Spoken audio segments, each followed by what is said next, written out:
This webcast presentation of greensports.net will begin in 1 minute.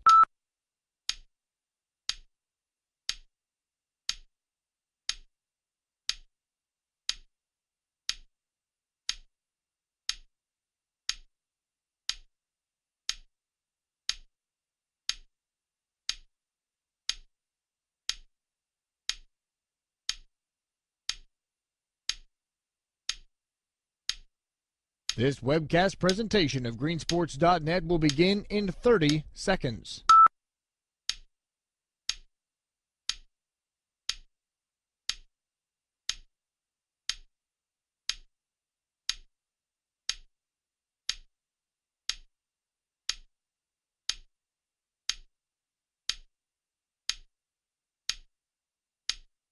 Ten, 9, 8, 7, 6, 5, 4, 3, 2.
Trib Live High School Sports Network is the official video and audio streaming partner of the WPIAL. We broadcast over 2,000 sporting events each year and cover 17 sports in over 170 schools.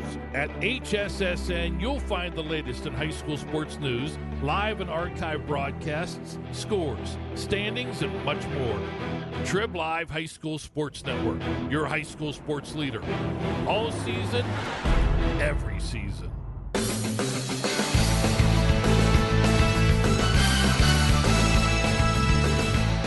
Welcome to Penn West University in California, Lilly Field, and the site of the WPIAL Class 6A softball championship game between the Hempfield Spartans and the Raiders of Seneca Valley. Game 3 of our triple header here today at Lilly Field, and this game going to be starting almost 3 hours behind schedule.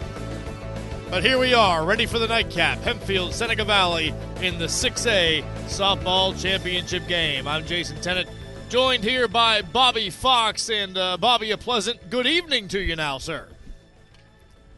Just the sorry, I'm still recovering from the first two. The fact that we have made it to Game 3, yes. I mean, it's just 5.5 hours of just game time. Yeah, and these were games that, we didn't have long injuries or some sort of no technical issues, no weather. Yeah, nothing like that. It was just games that took a while to play. The 4A championship game and the 1A championship game. The first one went 8 innings, 8-7 win for Bell Vernon in 4A. The Class 1A game wasn't quite as long, but still a pretty long affair as Union bested Carmichael's by a score of 10-8. And here we are set for the 6A championship game here between Hempfield and Seneca Valley. Seneca Valley, the 1 seed in this 6A bracket, the WPIAL UPMC Sports Medicine Class 6A Softball Championships presented by the Pittsburgh Pirates. Seneca Valley, of course, this is a small bracket you're dealing with here in 6A. Only 6 teams in the bracket. Seneca Valley had a first-round bye, as did Hempfield. Their first game was in the semifinals. Seneca Valley bested Pine Richland by a score of 7-2. Hempfield beat Norwin by a score of 8-5, setting up this championship game. And this also serves as the state qualifier. Only one team out of 6A goes on to the state playoffs. So the winner is in, the loser is out here as far as the state playoffs go. And just peeking ahead at that, the winner of this game, the District 7 champion, would play the District 6 champion, Mifflin County, on Monday in the first round of the state playoffs. Yeah, no consolation games in 6A. Also, Seneca Valley, second straight game. We will see a defending WPIAL champion. Last year defeated North Allegheny 9-5, then lost 5-0 to Springford all the way in the state finals. So this is a very good Seneca Valley team. But then on the other side of the bracket, Hempfield. I mean, what program has more tradition in the WPIAL than Hempfield? And the Spartans, the names have changed on the lineup card, but they're ready to add another trophy to the case. But it's going to be tough. Seneca Valley boasts maybe the most dominant pitcher. Well, she is the most dominant pitcher in the WPIAL and maybe the most dominant pitcher in the state in Lexi Hames. She has been fantastic this year. Hames comes into today with a 17-1 record. Someone actually beat her. A 0.43 ERA. Jason, 260 strikeouts this year. Wow. She's averaged 15.96 strikeouts per 7 innings. That's more than 2 an inning. Yeah, that's some really impressive numbers for Lexi Hames. And Lexi Hames, not only does she do that, she hits cleanup for Seneca Valley. And I want to give credit to Bill Beckner. I believe he is with the Trib organization. Hempfield has played Seneca Valley twice this year coming into today, all right? All right. They have struck out a combined 30 times against Lexi Hames. That is a stat worth noting. And, of course, it is 6A, so it's not like, this whole playoff bracket was rematches. Right. You don't have sections. It's just one section in 6A. So it is worth looking at those previous matchups for these two teams. And you go down through and look here. Seneca Valley defeated Hempfield 3-2 in the first meeting. That was on April 12th. Right. And then they lost to Seneca Valley 3-0 on May 11th. Those are the two matchups that these two teams had. So, two things. I don't want to jinx it. We may finally have a quick-moving game. It could be. It could be. They know each other. They played each other 3 times. Right. And to kind of build upon that point, there's another good pitcher out there, along with Lexi Hames. That is Riley Miller, 15-3, 142 strikeouts and 105 innings. Fantastic numbers, against anybody except Lexi Hames. Right. And she is also a sophomore. So you've got 2 sophomore pitchers going against each other. And you could see this matchup for years The rest to of come. 6A might as well make plans for the 6A championship games, because with these two in the circle, don't plan on coming to West Penn at Cal. One other quick note. Penn West, West Penn. They made a contract with California. Marlise Hames, the head coach for Seneca Valley, is the mother of Lexi Hames. I got some great answers from Seneca Valley when I was asking what the relationship was. Most said mom, moderate. One said older sister. So they were clearly trying to kiss up to the head coach. Absolutely. But, no, just got to meet Seneca Valley a little bit. Obviously the first time I've seen them, first time I've seen Hempfield. Got to meet both teams a little bit. Very pleasant coaches. Very nice to talk to. Got to learn about their teams a little bit. Should be a really good game here. Seneca Valley, you mentioned 6A champions last year. They've won 3 in their history. It's interesting because the first 2 were way back. 1992, they were the 3A champions. In 1999, they were the 3A champions. That was their first win last year as a 6A champion. They were the state runner-up last year. So they've won 3 WPIAL titles, and they've been in the playoffs 15 out of the last 25 years. For Hempfield, they've already won 7 WPIAL titles. They've won 4 state titles. They've been in the playoffs, get this, 24 of the last 25 years. The only exception was 2014. And last year, lost 7-2 to guess who? Yep. Seneca Valley in the WPIAL semifinals. So these two teams know each other incredibly well. Yep. And one other difference in this game, as I said, hopefully pace of play a little better. Not only are we seeing our first female head coach, both coaches led by women. And, again, they they know each other very well, as Jason Tennant just blew up his pen. I sure did. Here, would you like a pencil this time? I think we're good. No, I go pen. After what happened in the 1A game? I go pen. It all worked out. It was just I just predicted the future when I did that last game. Oh, okay.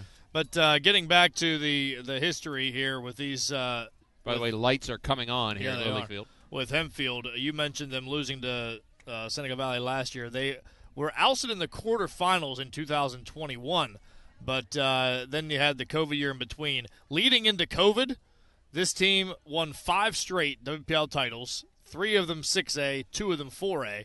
And during that time, they also were in the PIAA semifinals 5 straight years and won 3 state titles. Well, and of course, with us being from Greene County, our focus during that time stretch was West Greene. And it was very similar. Right. That's the same stretch. That theirs started a year earlier, did Hempfield's, but that same stretch of dominance. Yeah, we were lucky to watch West Greene. We don't often get a chance to see teams like Hempfield and Seneca Valley. So we want to thank the Trib Live Sports Network, High School Sports Network, for allowing us the chance to see what should be an excellent game here in 6A. Absolutely. We're going to step aside. We'll come back and get to the starting lineups. The national anthem is on the way here as well from Penn West University of California. It is the WPIAL 6A softball championship game, Hempfield versus Seneca Valley, coming up soon. Again, this game was slated for 4:45. Here we are at 7:30, just about ready to get going. We'll be back here to California after this. This is the Trib Live High School Sports Network, and it's presented by First National Bank. Hi, my name's Mark, and I am a political science major at Seton Hill University. Initially, I came to Seton Hill for pre-law, but loved my poli-sci classes so much, I made it my focus. Ultimately, my goal is to hold political office and make a positive impact on people's lives.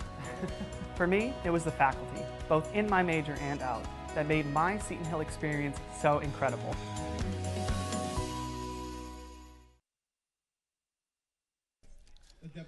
Welcome you back here to California, and we'll go ahead and get to the starting lineups. They'll be announcing them before the crowd here as well, and then we'll get into our national anthem. So, Bobby, I'll go ahead and take Hempfield's here, the starting batting order for the Hempfield Spartans, who will be the visitors in today's game.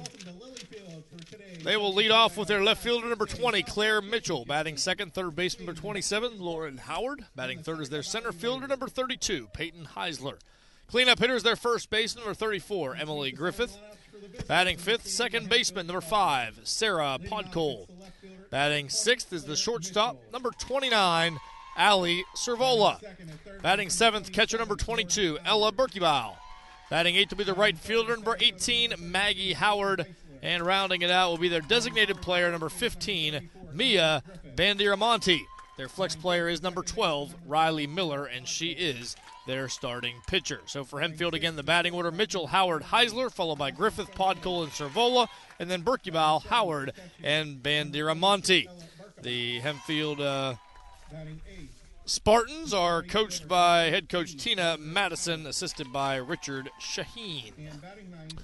And for the Seneca Valley Raiders, this is how they will come to the plate. Leading off will be junior right fielder number 3, Riley Cradiville. Batting second is junior number 21, center fielder Kara Pasquale. Batting third, junior catcher number 29, Anna Kalkowski.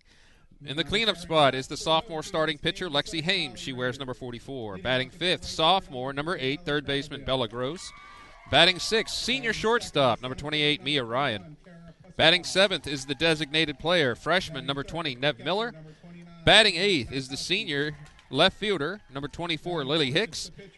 Batting ninth, freshman, second baseman, number 25, Emery Rice. The flex player is senior first baseman, Amelia Fobb, wears number 30. So it's Cradiville, Pasquale, Kalkowski, Hames, Gross, Ryan, Miller, Hicks, and Rice in the starting lineup for Seneca Valley, with the flex being Fobb at first base. Seneca Valley is led by head coach Marlise Hames. She's assisted by Brenna Cosgrove, Joe DiCristoforo, Mike Conlon, and Ashley Watkins. And we didn't have the lineup on the screen there for Hempfield, but you can see the 2 starting lineups there. And we will pause as we have our national anthem here from California. We'll be back right after this presented by First National Bank.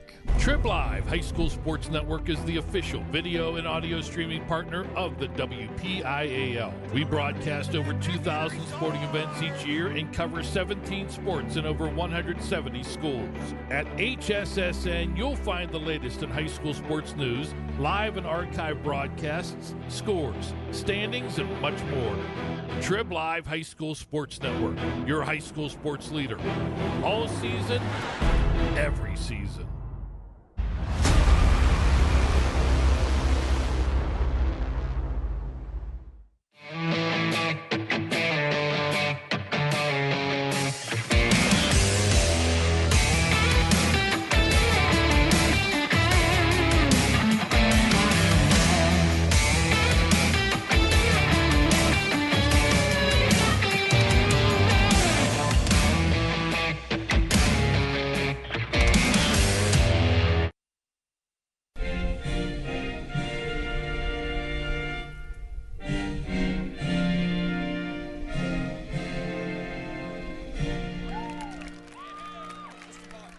Just about ready for 6A action here between Hempfield and Seneca Valley, as we will see the Seneca Valley Raiders take the field here in the bottom of the first inning. Due up for Hempfield, we'll see Claire Mitchell, Lauren Howard, and Peyton Heisler as we bring you into our view from center field.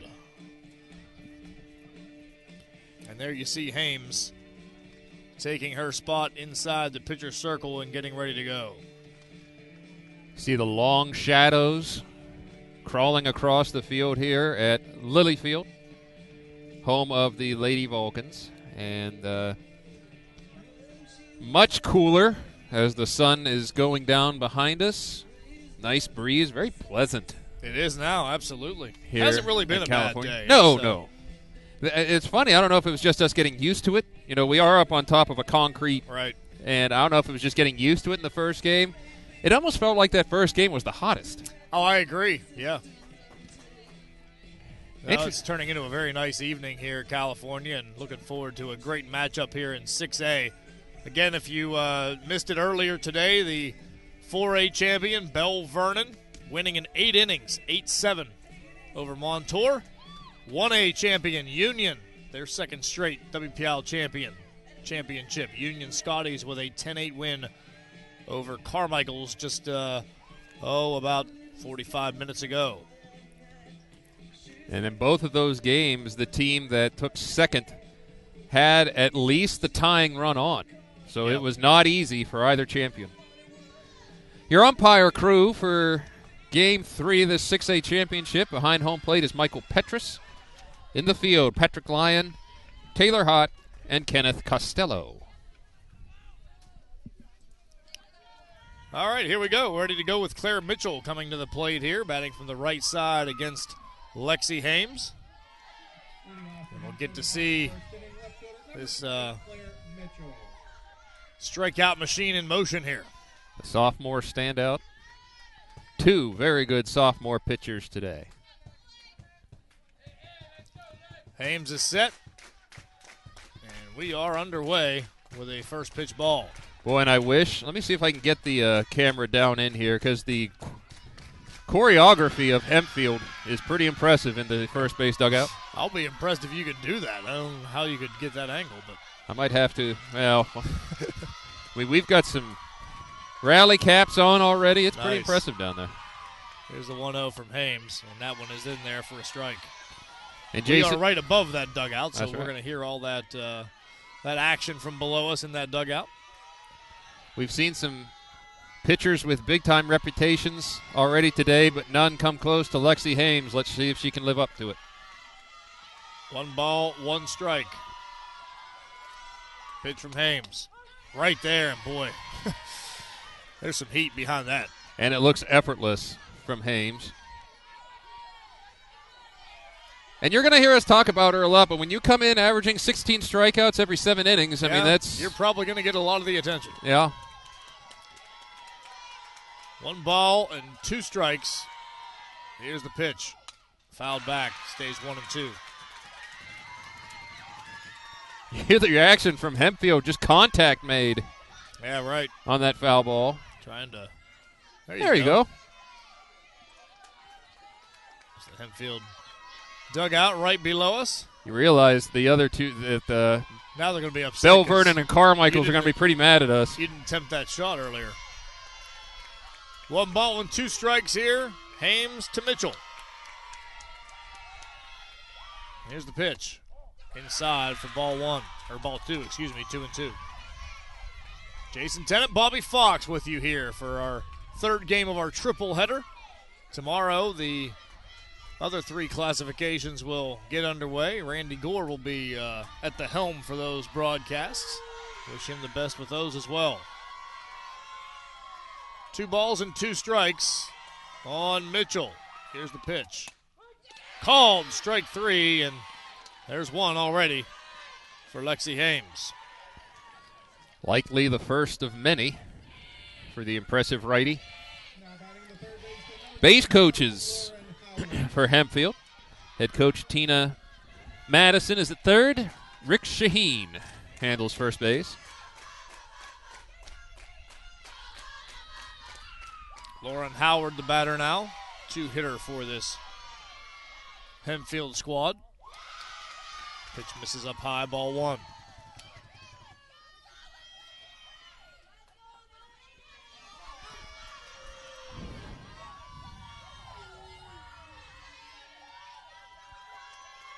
One ball, no strikes. And the pitch. Taken up. Ball 2. And when you're facing a pitcher like Hames, it's I don't really think there's a key to facing her because she's just that good. It's kind of interesting to see if Hempfield stays patient at the plate or if they try to hit her early. 2 balls, no strikes. The pitch. There's a strike. 2-1. Defense, Hames inside the circle. Kolkowski is behind the plate. Infield first to third is Fobb, Rice, Ryan, and Gross. Outfield left to right is Hicks, Pascal, and Cataville. Is that right? Is that what you said?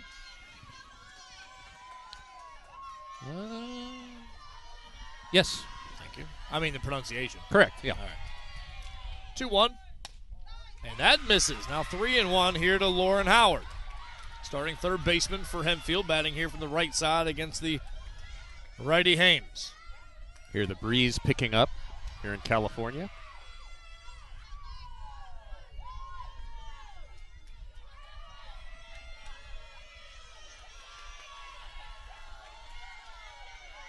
Three balls, 1 strike. Here's the pitch. Ground ball right back to Hames. It's off her glove. She'll try to recover in time, but can't make the play with the flip over just a little late. And you can see the reaction from the Hempfield dugout with that infield single for Lauren Howard with 1 away here in the first. It will go down as a single from our official scorer, who we have had some debate with through the first 2 games.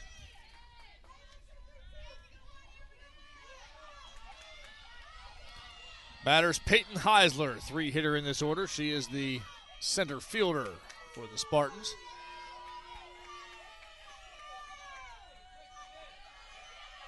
Hames kicks and deals. Showing bunt there and taking a ball is Heisler. Well, Lexi Hames having a little trouble with the control early. Yeah, she's been falling behind in the counts for sure. Even fell behind in that first count before getting a strikeout.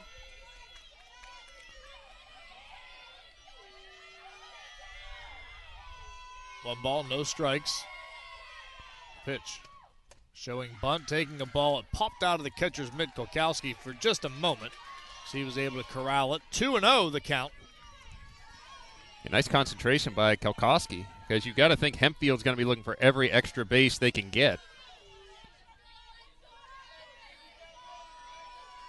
Peyton Heisler with a 2-0 count. And the pitch, showing bunt, and she does get it down. Fielded by Hames. She'll throw on to first to get the out there. The sacrifice does move Howard into scoring position here now with 2 outs.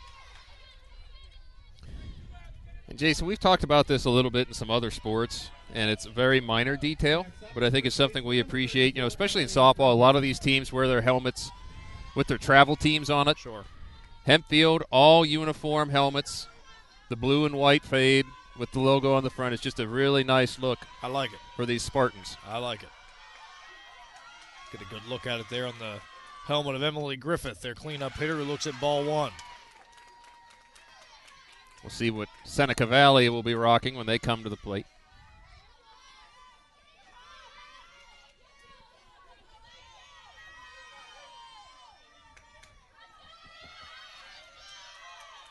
Here comes the 1-0 from Lexi Hames. Left up, 2-0. It's kind of interesting here with Hames. That's a rosin bag down by her feet. Yeah. I don't see that too often, with especially in softball. 2 balls, no strikes, so falls behind another hitter here, does Hames. And now she gets the strike call. 2-1 to Emily Griffith. And just to dote on the Hempfield uniforms one more time, I love the pinstripes. I do not disagree.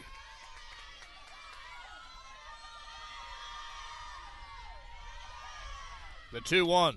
Ground ball, right side, and booted by Rice at second base, and a run is going to come home to score. Now the throw gets away, but still holding at first base is Emily Griffith, who reaches on the E4, and the Spartans are on the board. But who could have predicted this start? Hempfield jumping on Hames early, with the help of an error.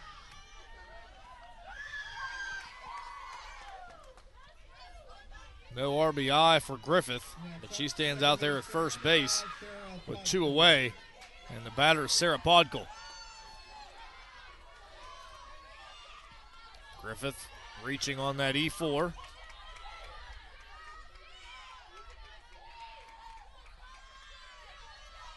Podkel steps in from the right side. First pitch strike here from Hames.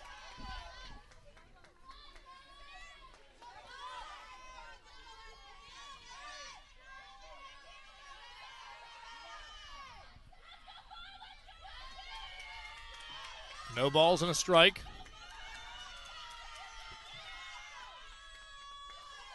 Here's the pitch. Popped up, foul territory behind the plate, and it will get out of play for the second strike.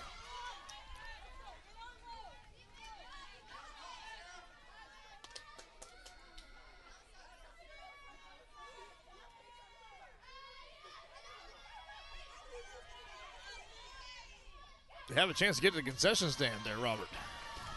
I did. I wolfed down a sack lunch that I brought. Same here. I just needed more water.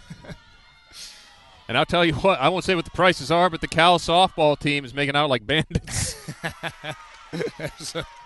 There's a ball. 1-2 the count here to Sarah Podkel, starting second baseman for these Hempfield Spartans. And you do see the use by Hames of the rosin bag there.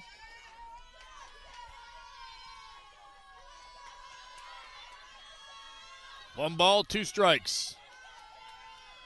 Here's the pitch, and got her to chase. They'll have to throw down to complete it, and they do. Strike out 2-1, or 2-3, excuse me, to close it out. Hempfield gets a run on 1 hit. There was an error, and there was 1 left on. We're through 1 half inning. It's Hempfield 1, Seneca Valley coming to bat. This is the Trib Live High School Sports Network, presented by First National Bank.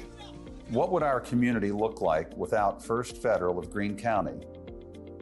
The fundraising event without a sponsor, the sports team with no name on the back of the jersey. Fortunately, we don't have to wonder. At First Federal of Greene County, we're proud to be your community partner. We make a choice every day to support you, your passions, your needs. Next time you have the option of how to bank, where to get your mortgage loan, who to work with, we hope you keep your local bank in mind. By supporting us, you're supporting the places you live, work, and play. you're supporting your neighbors and friends, because together we can make our community stronger. Together we can give back. Together we can help those in need. Together we can.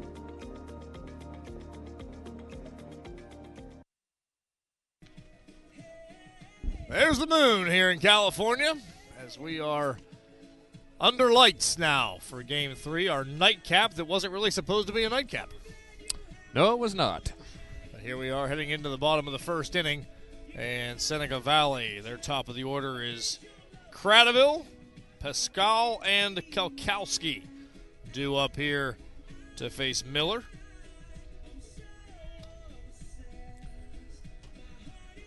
And Hempfield has to be thrilled that they were able to get that first run on the board early. Didn't get locked in some, right. a 0-0 type game. Take a little pressure off their own sophomore standout pitcher, Riley Miller.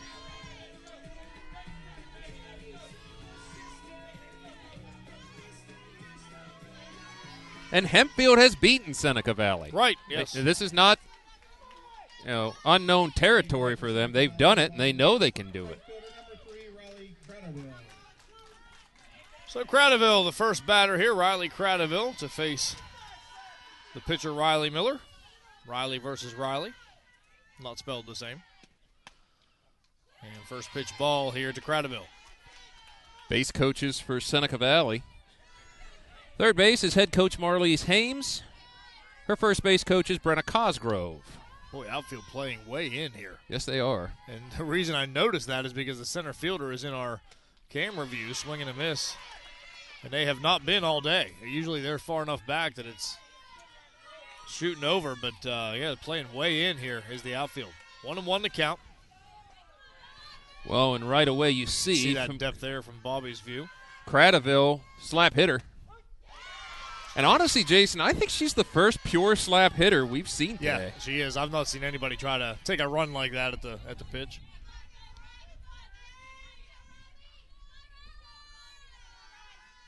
One ball and two strikes on Cradaville. The pitch. Called strike three. And the first inning starts for Miller just as it did for Hames with a first batter strikeout. Cara Pascal. Steps in here to face Miller.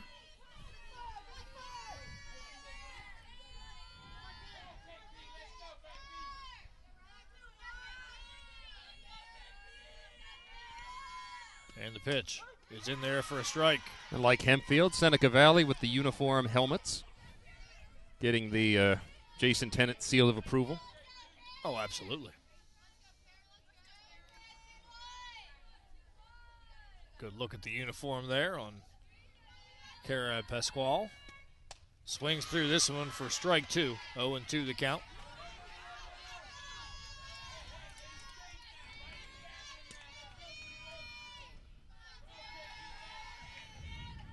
Bit of a sparse crowd for this 6A championship game.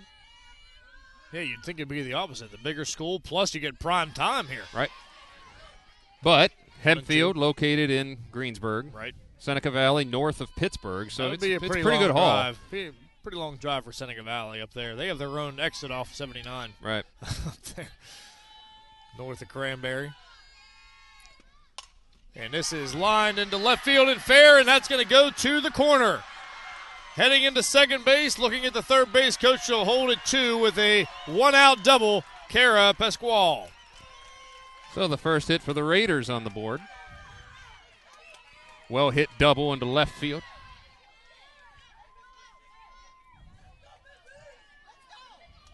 Batter is Anna Kalkowski. Next up, the catcher, number 29, Anna Kalkowski. Kalkowski from the right side against the righty Miller.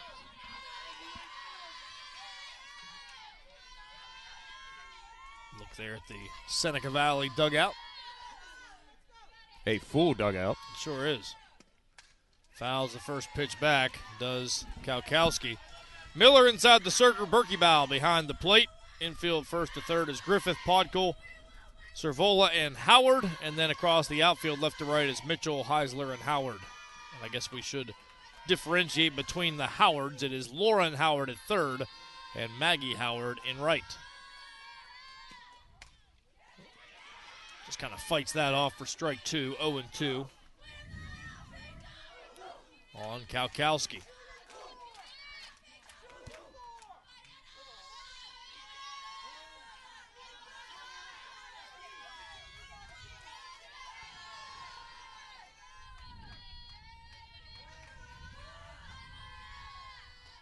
No balls and 2 strikes. The pitch. Takes. Ball 1.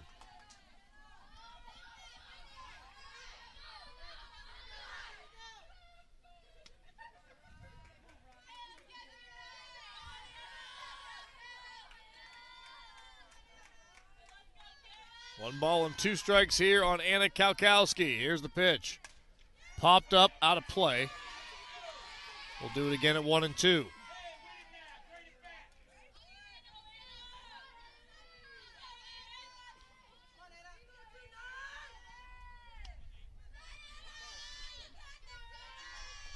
Saw the Pirate Parrot here earlier. Has he left?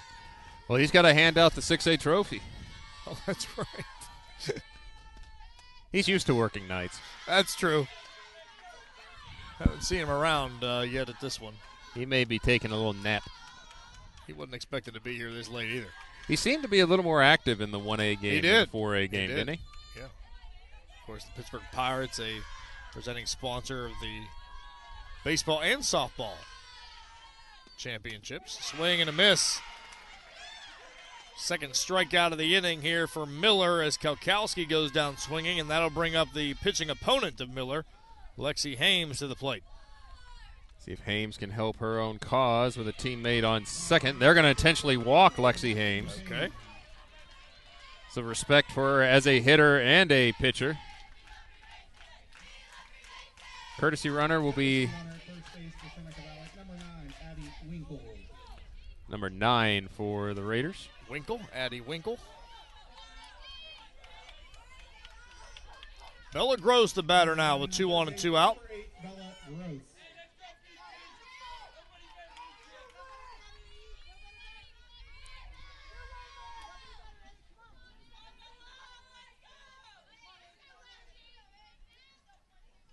Umpire getting himself ready after doing the paperwork on the courtesy runner. Again, the home plate umpire is Michael Petrus.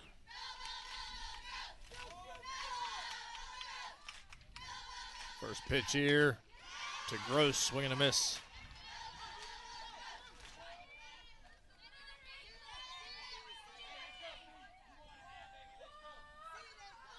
No balls and 1 strike here to Bella Gross.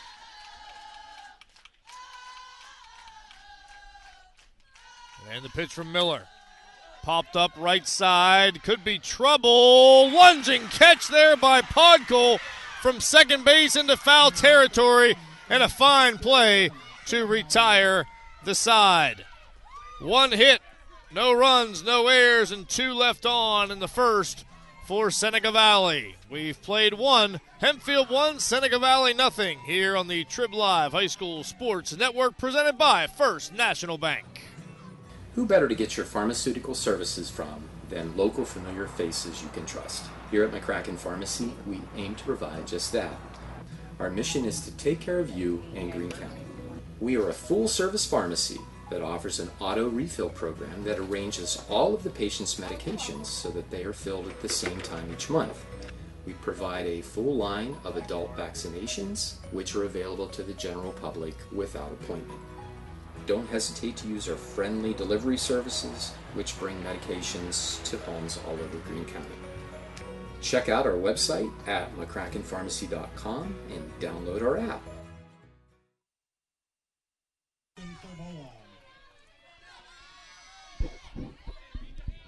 Night is falling here in California as we get set for the top of the second inning. And it's Ali Servola stepping in. Ball 1 gets past the catcher Kalkowski. Jason, in the first 2 games, especially the 1A contest, That illegal pitch Oh, my. cropped up so many times. To get through one inning with no illegal pitch calls is refreshing, to say the least. It really just, I mean, we saw a few in the 4A game against the Montour pitcher. Pitch misses up high for a ball, but it really, really, really played Carmichael's Bailey Barniak. Double-digit illegal pitches called in that game, and it was, you hate to say it, but it was a theme in that game. There's no doubt about it. It definitely played a role. Oh, absolutely. 2 balls and no strikes to Cervola. Missing here, it's 3-0. Boy, Lexi Hames having a little trouble finding the zone. Had that trouble in the first inning as well, but was able to get through it, only giving up 1.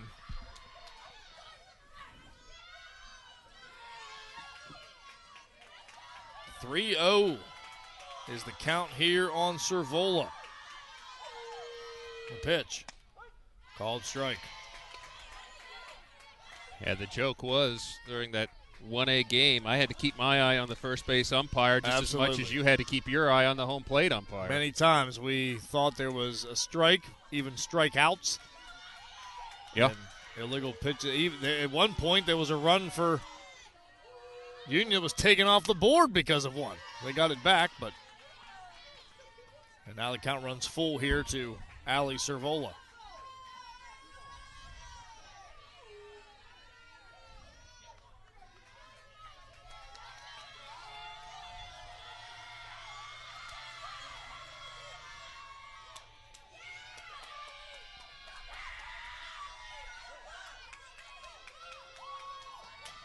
Payoff pitch coming from Lexi Hames.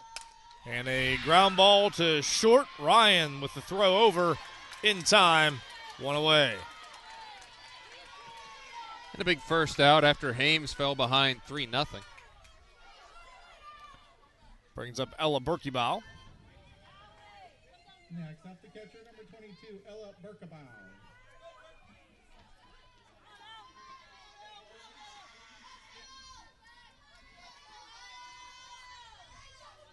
So far, just 1 hit. And the 1 run that did cross was an unearned run. As an error at second base would have ended the inning, but kept the inning alive and allowed the run to score.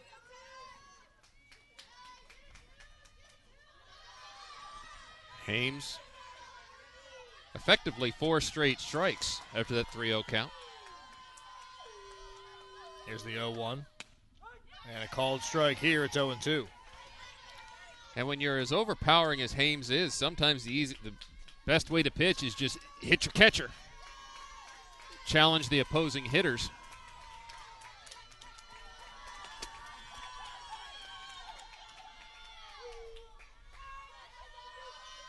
Hames is set. Here's the pitch. Fouled back. 0-2.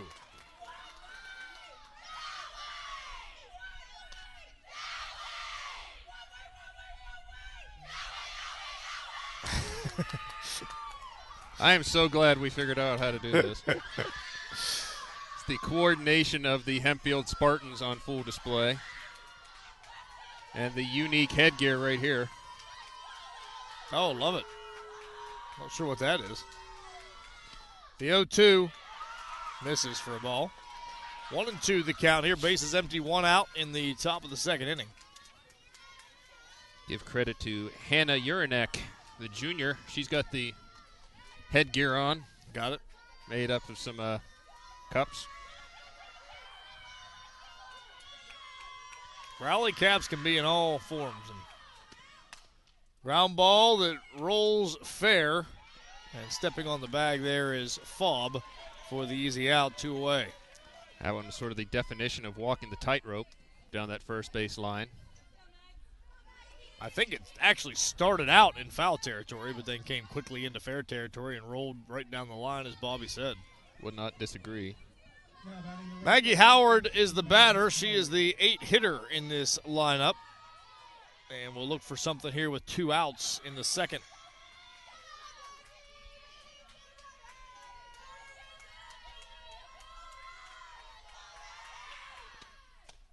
Pitch up high, ball 1.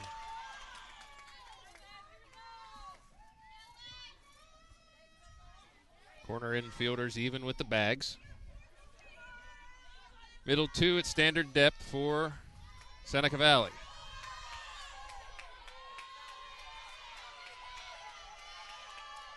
Here's the 1-0, and that's a called strike.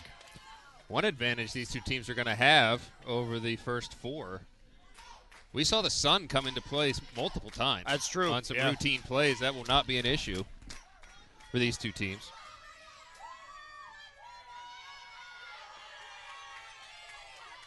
One ball, one strike. Pitch from Hames showing bunt. Did she offer is the question. The umpire says yes, she did. First base umpire on the appeal says she offered, and that's strike 2. Coach Madison not in agreement.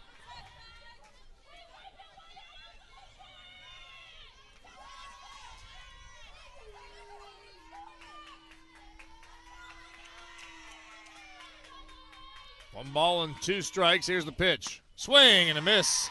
Strike 3. And that'll close out the inning. 3 up, 3 down as Hempfield goes down in order in the top of the second inning. Played an inning and a half. Hempfield 1, Seneca Valley nothing here on the Trib Live High School Sports Network.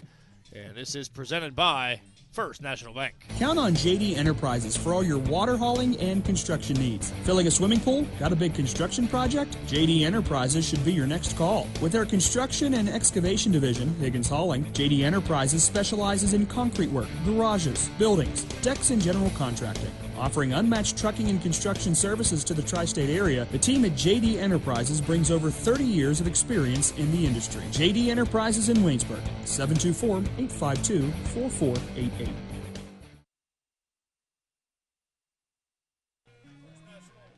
First National Bank is a proud corporate partner and the official bank of the WPIAL with approximately 340 office locations across 7 states. FNB provides free financial education and resources to high school students. You can learn more about financial education by visiting the website at fnb-online.com/learn. FNB member FDIC. Leading off for Seneca Valley in the bottom of the second inning, the shortstop, number 28, Mia Ryan. To the bottom of the second we go, and for Seneca Valley it is their 6th hitter, Mia Ryan, to lead things off. Ryan, Nev Miller, and Lily Hicks are due up in this second. And a first pitch strike here to Mia Ryan. Riley Miller looking to build off of a very, very solid first inning. Allowed the 1-out double. Also allowed a walk, but had 2 strikeouts in the inning. And the walk was intentional. 0-2 here to Ryan.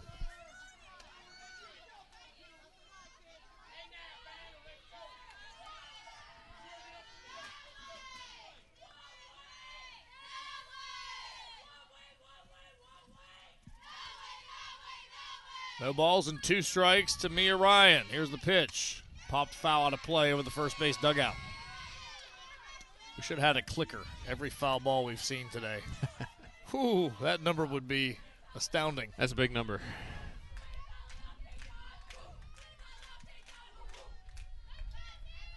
A lot of battles at the plate today.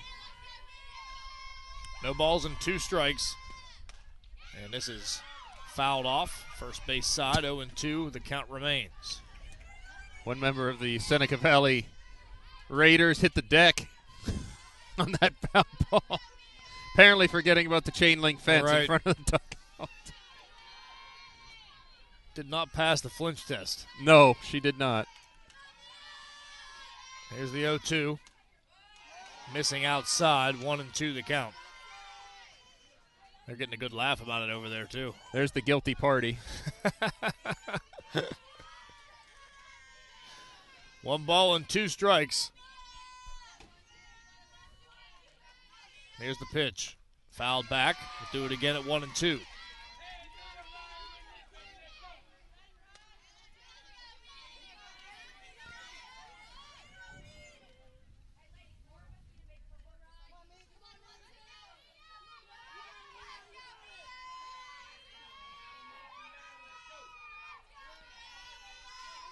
1-2 pitch. Fouled off as Ryan stays alive. Nice job to just fight that pitch off. Almost a start and stop sort of swing to stay in the batter's box.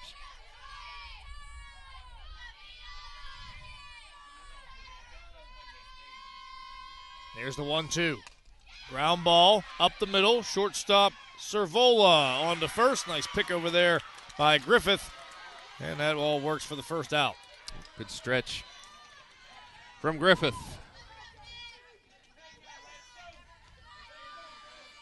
Next up, the VP, number 20, Nev Miller. Now Nev Miller, the designated player, steps in. So Miller versus Miller here for the first time. Riley Miller, the pitcher for Hempfield. Nev Miller, the batter for Seneca Valley.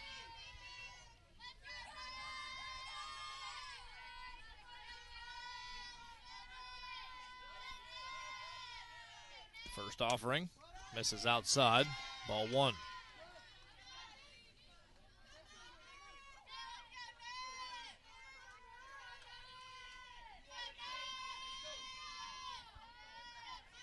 One ball and no strikes. Miller's pitch. Taken high, 2-0.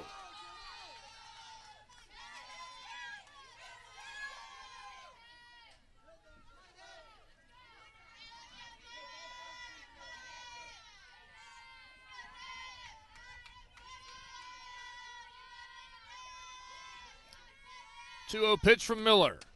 Called strike. 2-1 the count.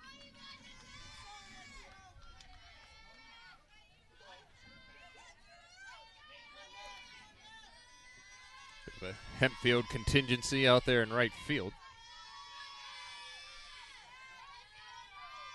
2 balls, 1 strike, the pitch. Swing and a miss. And Miller gets back into the count here. 2-2 on Miller. Miller versus Miller. 2-2 count on Nev Miller.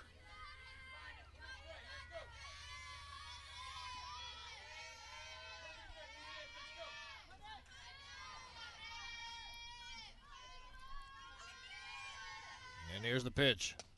Taken. Ball 3, full count.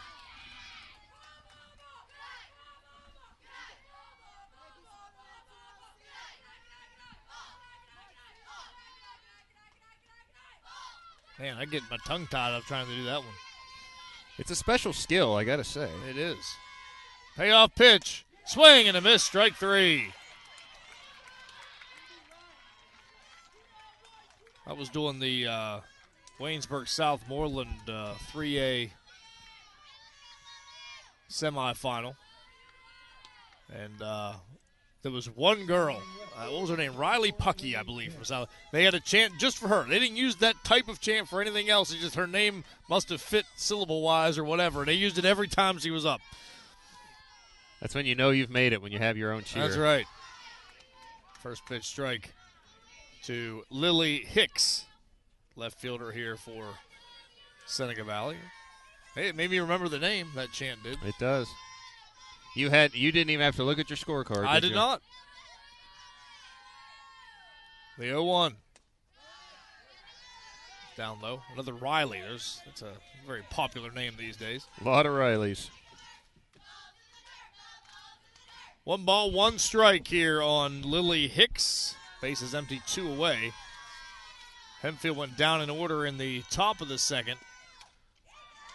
Riley Miller trying to shut down Seneca Valley in order here in the bottom half of the inning, and she's a strike away from doing that. This would definitely be the first full inning we've had where we only see 6 hitters. Oh, definitely.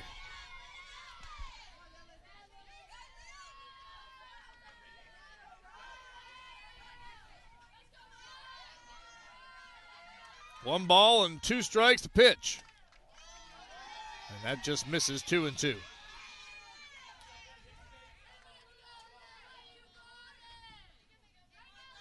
Well, I'm trying to pick out the powder blue in the crowd. There's just not much here. Must mean they're all watching us. That's right. 2-2 pitch, swing and a miss, strike 3.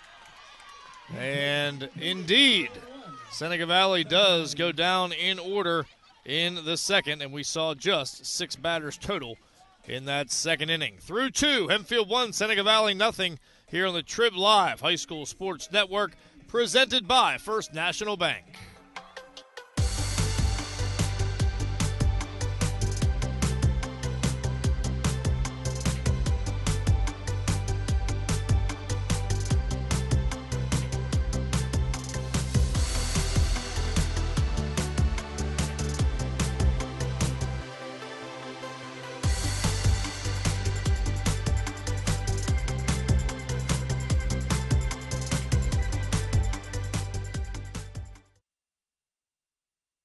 Lexi Hames is one of those pitchers that doesn't mess around with a bunch of warm-ups between innings. Throws one down, throw down to second, we're good to go. You know who was great at that was Jade Renner from West Green. That's right. You could be done in a West Green game in 45 minutes. You never were able to get commercials in when Renner was on the mound inside the circle. Batter is Mia Diramonte, and the first pitch is a ball. Easy for you to say. That's right.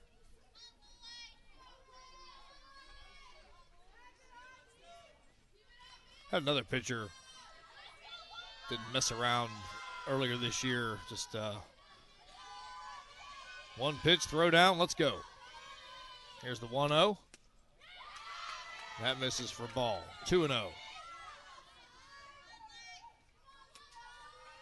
Kendall Lemley of Waynesbury is one who doesn't waste a whole lot of time with warm-ups either. Actually, a very good year for the Raiders. 2 balls and no strikes. Pitch misses. Now 3-0. And again, though Hames has only allowed 1 hit, boy, she has fallen behind in a lot of counts. She's labored a little bit through these first 2+. Has not walked a batter, but is in danger of doing so here with a 3-0 count. Here's the pitch. And that doesn't get the call. 4-pitch walk to lead off the third inning for Diramonte.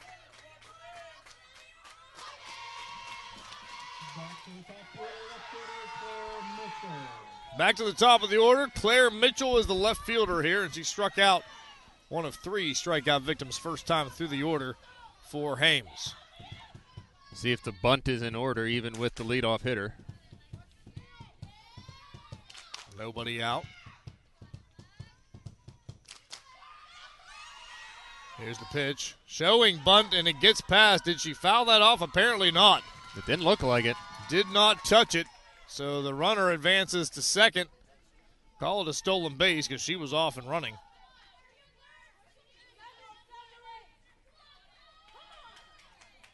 With the pitch. See if the bunt signal is still on.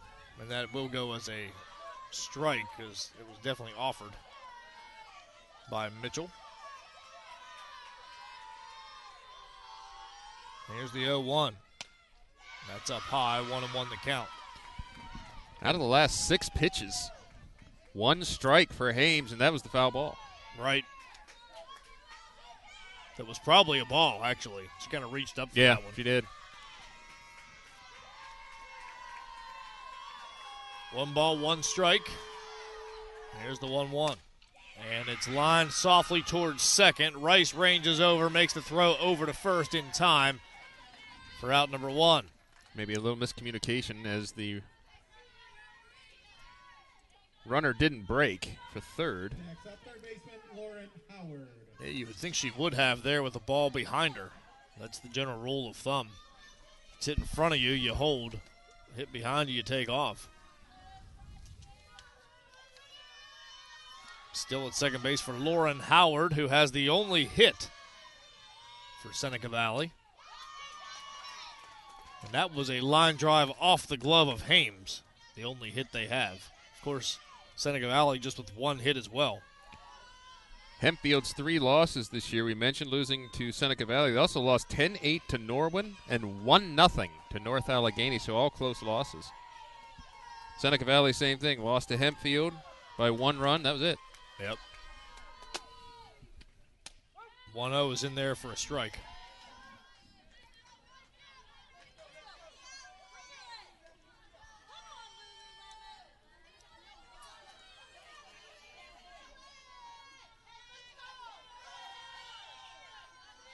One ball, one strike. Here's the pitch. 1-2. Lauren Howard. Singled in the first, like I said, off the glove of Hames, and she would come around and score the game's only run. Runner out there at second base in scoring position. Spandiramonte. Here's the 1-2. Ground ball, left side. Shortstop Ryan makes the throw over, and now a throw back across to third.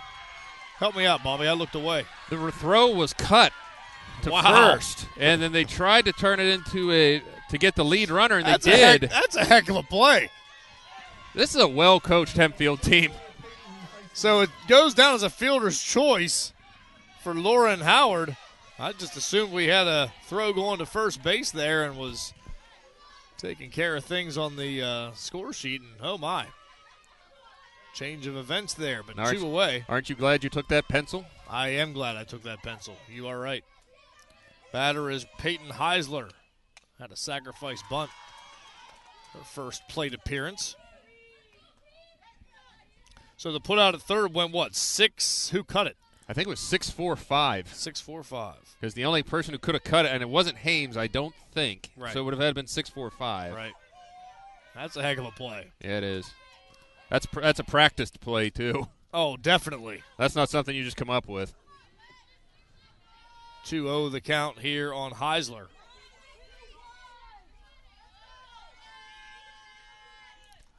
I'm watching people put jackets on. I'm not going to go that far.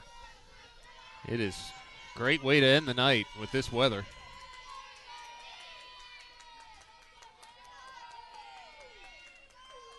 Here's the 2-0. And a called strike. Runner takes off, and the throw gets away into center field, but the stolen base for Howard. She'll just stay there at second.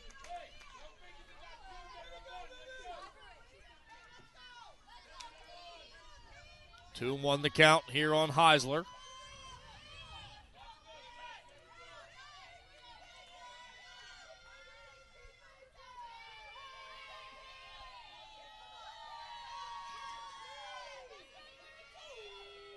Here's the pitch. Off the end of the bat, and look at the leaping grab by the third baseman, Gross, to get up in the air and snag that soft liner to end the inning. Some good defense from Seneca Valley in that top of the third. There were no hits, no runs, no errors, and 1 left on. We head to the bottom of the third inning. Hempfield 1, Seneca Valley nothing here on the Trib Live High School Sports Network, presented by First National Bank.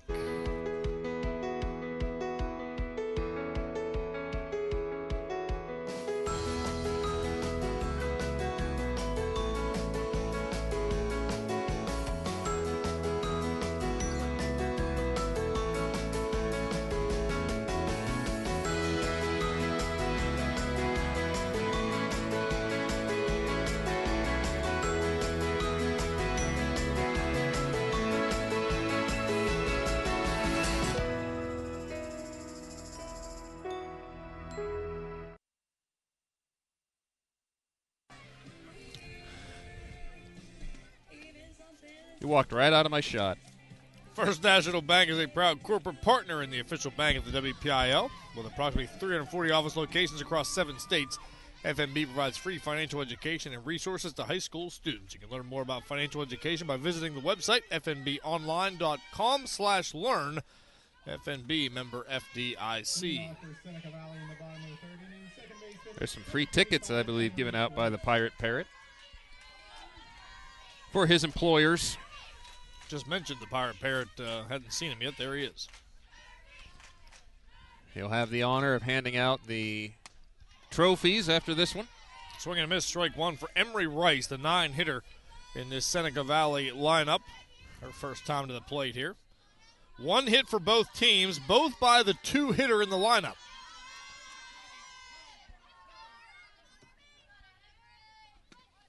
Showing bunt, and what's the call? Did she offer? She did not. 1-1.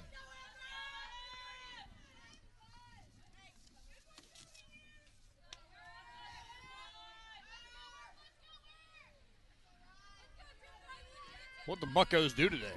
They won. Did they? Good for them. Took the series against the Giants. About time. Let's hope June. Let's hope June is better than May. Let's just say that. Hope June looks a little more like April. Bunt down, and the throw made nicely there by the first baseman Griffith onto Podkel covering, and they get the out on the bunt try. That put out goes 3-4.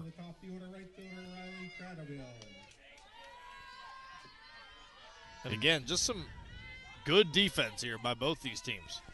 Just much more solid on the infield, much more fluid than what we saw maybe in those first 2 games. Younger players. And a first pitch strike to Cradaville. And Cradaville, like you said, she's that kind of slap hitter, and boy, she seems to be just running into and taking each strike, at least so far what we've seen. Hasn't really been offering. There's a swing, but 0-2. Cradaville comes up empty. And this is the first time we've hopefully we won't have to mention it, but of course, much like the illegal pitch, you have to make sure you stay in the box on those slap hits. I've seen that bite hitters many a time. See Heisler coming into our picture again as the outfield plays way in. And swing and a miss, strike 3 for the second out of the inning. Boy, Riley Miller just rolling along. 1 hit through 2 2/3. Cara Pasquale, the batter, has the only hit for Seneca Valley. It was the 1-out double in the first.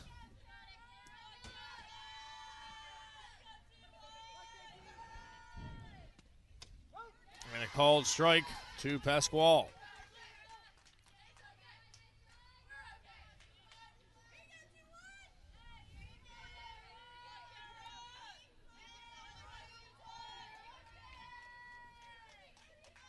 No balls and a strike.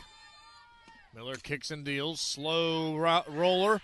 Fielded there by Miller. Flip on to Griffith at first, and a quick 1-2-3 inning in the third. As for the second inning in a row, Seneca Valley goes down in order. We have played 3. Hempfield 1, Seneca Valley nothing on the Trib Live High School Sports Network. Presented by First National Bank. 10 Mile is celebrating 15 years of proudly serving Greene County and the tri-state area. Certified in Pennsylvania, Ohio, and West Virginia, 10 Mile specializes in road construction, asphalt paving, large excavation, pipeline, utility work, and heavy haul trucking. Proudly servicing coal mines and the natural gas industry, and also involved in many municipal projects. And yes, they still do residential paving. So if you're looking for an experienced, proven, highly qualified contractor for your next project, or if you're looking for possible employment, visit 10mile.us or call 724-263-6000. Pirate Parrot out there posing for photos. Pittsburgh Pirates becoming a sponsor here of both baseball and softball this season, the championships. Heading right for our camera, too. We'll see him walk in front here in a moment. Maybe he's going to ruck behind it. He's heading that way. Let's hope he doesn't run over it. It's getting close. That is the umbrella out there you see. And a first pitch ball here to Emily Griffith. Griffith reached on an error. First time through the order.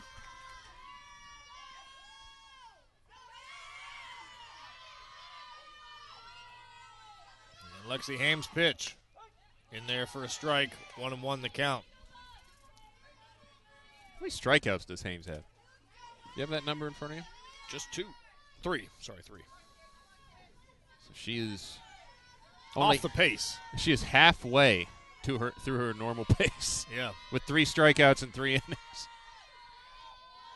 The 1-1. Lifted into left field. Hicks going back to the corner, and it just lands foul. Oh, was that close? She doesn't know it yet, but that was a foul ball. But that shows she's doing what she's supposed to do because she wasn't watching it off the bat, right. clearly. That's right. Can you tell I just came off a T-ball season? Yeah. Coach them up. Don't watch the ball. Coach them up. I'll never get to Lamper-Simpson's level during wrestling season, but that's all right. 1 ball, 2 strikes. Check swing, didn't hold it. That's strike 3. And that is strikeout number 4 for Hames. As Sarah Podkul comes to the plate here with 1 away. Now batting second baseman Sarah Podkul. Boy, and since that quote-unquote rough first inning for Hames, in which she gave up 1 run, she's just been kind of cruising along, but Riley Miller has been right there with her pitch for pitch. That run was unearned as well. Correct.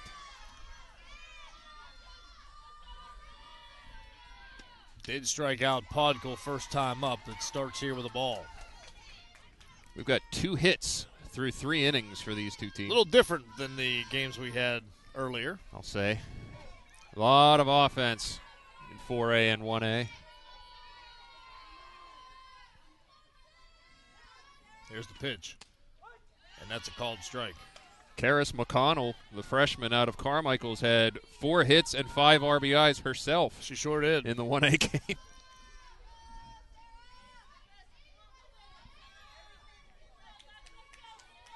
One ball, 1 strike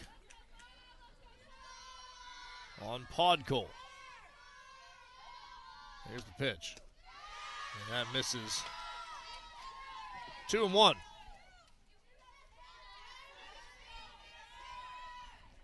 See the blankets starting to come out here at Lilyfield.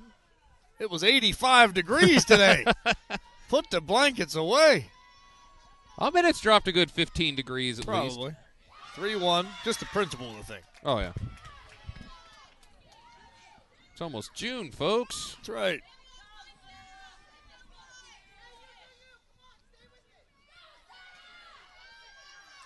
It's going to be hot the next several days, too. Yes, it will. 3-1 coming from Hames. And that's a called strike to fill up the count, 3-2.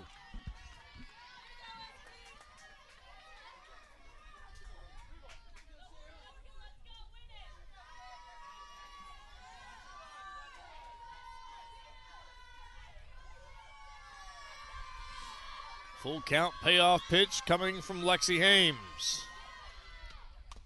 Fouled off.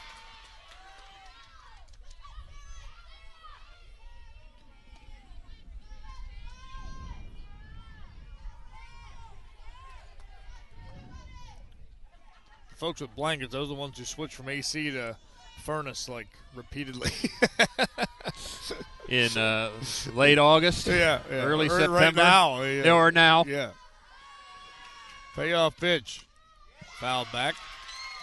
I'm more of a, once I make that switch, it's over. There's no going back. You're a commitment kind of guy. There's no going back. Add a blanket at night if it gets cold. There's one way to keep warm. Bring the dog. There you go.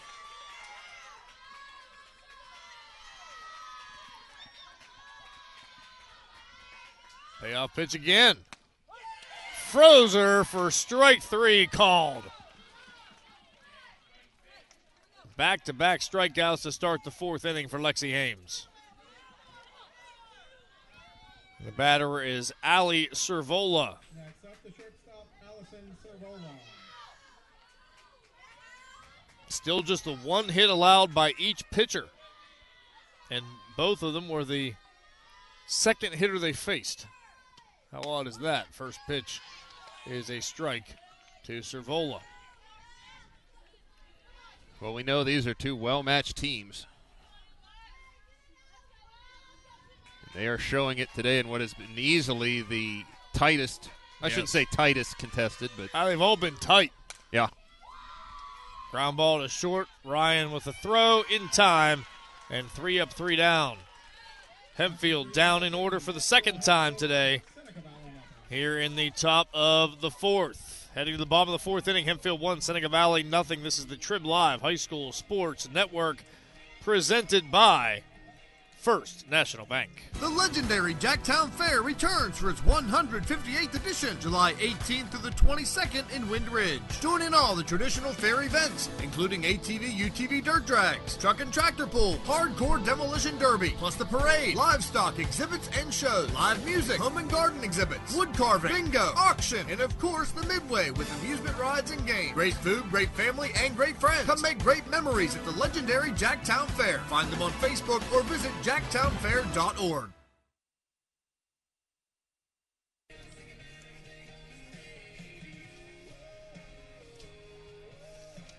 First National Bank is a proud corporate partner in the official bank of the WPIAL with approximately 340 office locations across 7 states. FNB provides free financial education and resources to high school students. You can learn more about financial education by visiting the website at fnb-online.com/learn. You can see it on the screen there. FNB, member FDIC. Well, we're getting exactly what we expected in this 6A game, and I mean that in a good way. Riley Miller, Lexi Hames have been as good as advertised. Yeah, we didn't get to finish the thought as that inning came to a close. We talked about the other games still being tight, but boy, this one is defensively tight. Right. Fouled back. Strike one. We've seen a lot, how do I want to put this, a lot higher class defense on the infield as well. Just some of the decision-making, some of the quick plays. Right.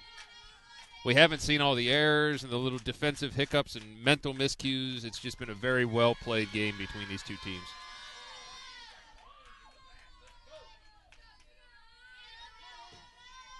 No ball and one strike. Here's the pitch to Kalkowski, and that's fouled back. 0-2.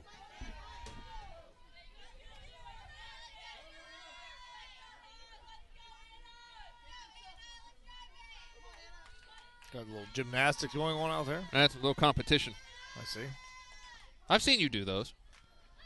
I did. It's been many moons. It's been 35 years ago. Check swing, and they are going to say she offered. Strike three, and one away here in the fourth.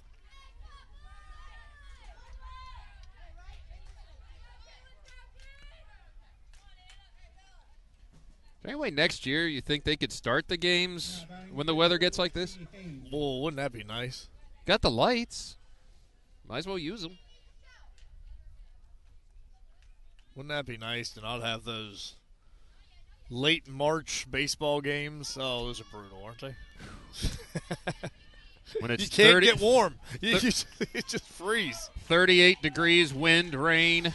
As Hames has intentionally walked again. Yeah, and that's interesting because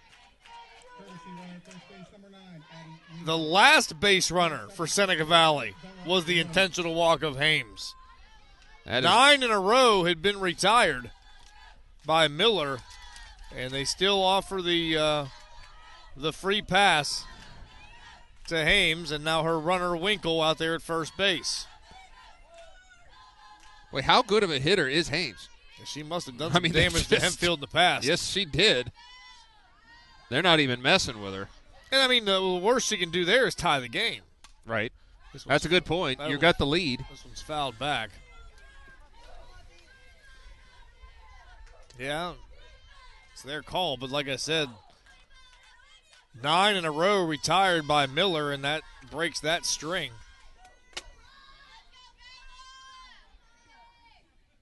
I guess it's 8 in a row. Yeah, 8 in a row, sorry. Right. Swing and a miss, 0-2. Miller's only allowed 3 base runners. The double to Pasquale and the 2 intentional walks of Hames. That's it.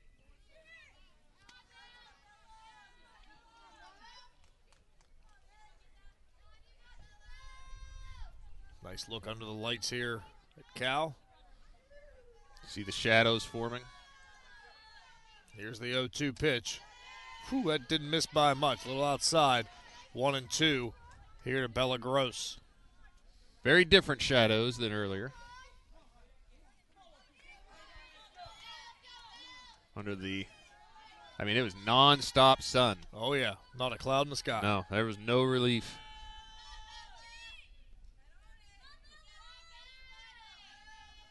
One ball, 2 strikes. Here's the pitch from Miller. Swing and a miss. 2 strikeouts in the inning here for Miller.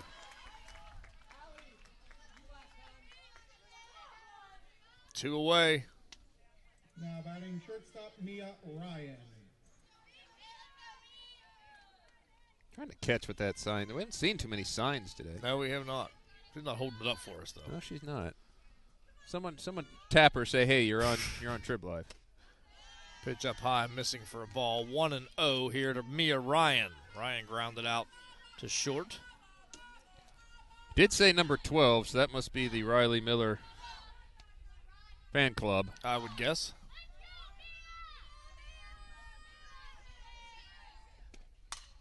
Ground ball to first. Griffith will field it. Had a little trouble with it, but was able to recover and step on the bag, and then is run into, and they're going to make sure there's no hard feelings there between Ryan and Griffith as Griffith gets the out to retire the side. No runs, no hits, no errors. 1 left on with the intentional walk of Hames. Through 4, Hempfield 1, Seneca Valley nothing here on the Trib Live High School Sports Network. It's presented by First National Bank. Hi, my name's Mark, and I am a political science major at Seton Hill University. Initially, I came to Seton Hill for pre-law, but loved my poli-sci classes so much, I made it my focus.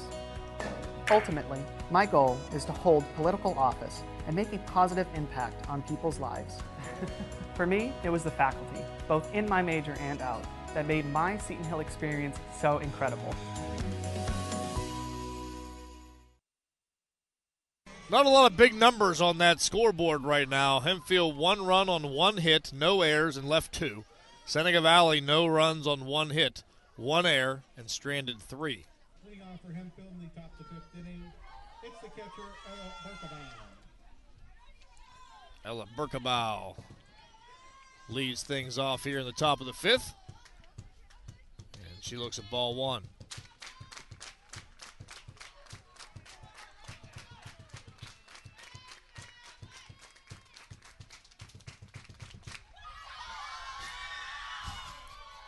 I'm telling you, there's some coordination, choreography in definitely. There. This ain't their first rodeo. Like No. you said, that play on defense was a play that was practiced. That stuff down below us is practiced as well. Yeah. Ella Berkabow 0 for 1, grounded out to first in her first at-bat. Again, just the 2 hits. Both came in the first inning by the 2-hitter. That's it. And this one skips in and kind of jumping up over it is Berkabow to avoid the ball. That's one you might just take off the feet there. Get your team a base runner. 2-1. With the leadoff hitter from Bell Vernon today, had no trouble with that. I don't think she was doing it willingly. I don't think she did it on purpose. 1 in the ankle, 1 in the hip. Oh, she was getting beat up. But she's got a gold medal now. So. That's right. She may be feeling the pain now. 2-1 is popped up. Foul territory out of play. It would have hurt a lot worse if that medal was silver. I can tell you that. Oh, yeah. Yeah. 2 balls, 2 strikes to Berkabow. Also, Howard and Bendiramonte are due up here. 7, 8, 9 hitters. This one fouled the other side. You know when she'll feel it is when she wakes up tomorrow no morning. doubt. No doubt about that. Spoken like an old man. Oh, yeah. I'll be feeling standing up here tomorrow morning. Just remember, you are older than me. I am. Significantly. 3 years. Ironically, the older we get, the less that significant seems, that is. Yeah, I guess you're right. At least I'm working with you instead of some of them young bucks that make me feel really old. 2 balls and 2 strikes here on Berkabow. Calling for time and not getting it. Pitch missing. Was Berkebile. Now a full count. Yeah, oh, wait a minute. We got to. She held her hand up. The umpire maybe just explaining why he did not give her time. Either way, it's 3-2. Yeah, I work with, even Nate Rigotti. Oh, he's an old man now. But he's not. But he acts like one. And Brandon Ross, I forget how young he is. Oh, my goodness. Those guys make me feel old. And he's a lot younger than Rigotti. Yeah, but I'll tell you what. Hold on. Payoff pitch. Fouled off. If you compare our ages to a lot of the guys on the Trib Live High School Sports Network lineup, we're pretty young ourselves. That's true. We're holding our own.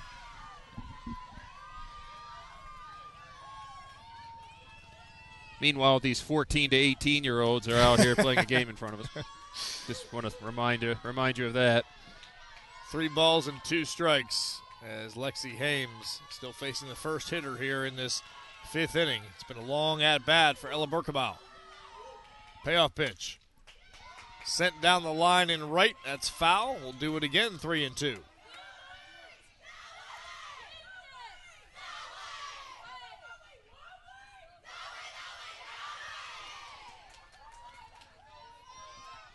It's nice of the Hempfield bench to remind Berkebile which way to hit it. In case she had forgotten. Right. Well, it's been a long at-bat. It has. That's true. 3 balls, 2 strikes.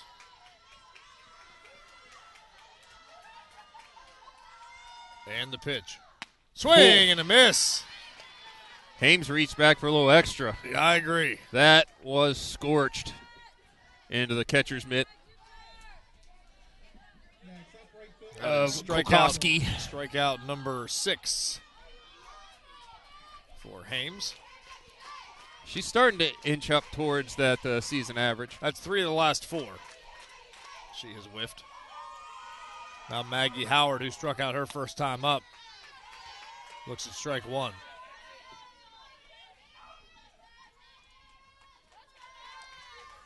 Some Hempfield faithful out there. Trying to get their signs some screen time.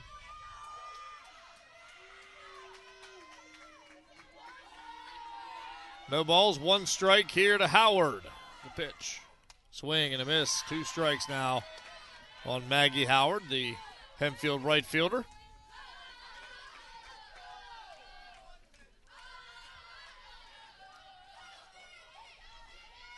Remember, the winner not only the WPIAL champion, but the only team from the WPIAL to go to states. The loser will be done tonight. Popped up. Right field, and nice adjustment there by Rice into the grass from second base. Had to find it again and was able to track it down for the out.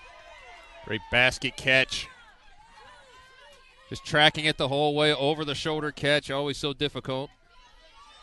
But Jerry, you just mentioned about how this is a win or go home game. There's a lot more on the line for these teams than there was in the first 2. Right. And all 3 tomorrow, correct? I think this is the only one that only gets 1 through. And this is grounded to short. Ryan, throw over to first. And down in order goes Hempfield once again. That is 7 in a row retired by Lexi Hames. And we head to the bottom of the 5th inning.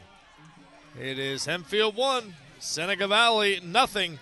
Here on the Trib Live High School Sports Network, presented by First National Bank. Trib Live High School Sports Network is the official video and audio streaming partner of the WPIAL. We broadcast over 2,000 sporting events each year and cover 17 sports in over 170 schools. At HSSN, you'll find the latest in high school sports news, live and archive broadcasts, scores, standings, and much more. Trib Live High School Sports Network, your high school sports leader. All season, every season.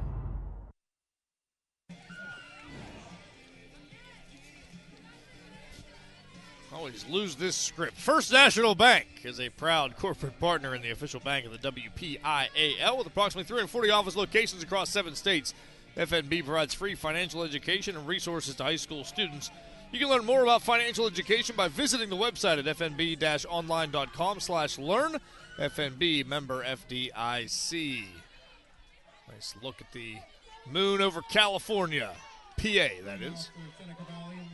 Yeah, we're not that far out. Moon wouldn't be there, wouldn't be out yet anyway, out there. True. Bottom of the fifth inning.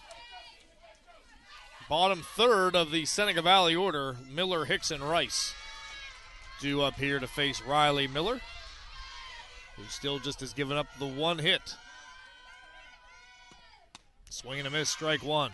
What a pitcher's duel we have here tonight between Hames and Miller. Well, if you take out the intentional walks to Hames, how many in a row is she retired? Well, I mean, you take out both walks. That's what I'm saying. Give me a second. Called strike here.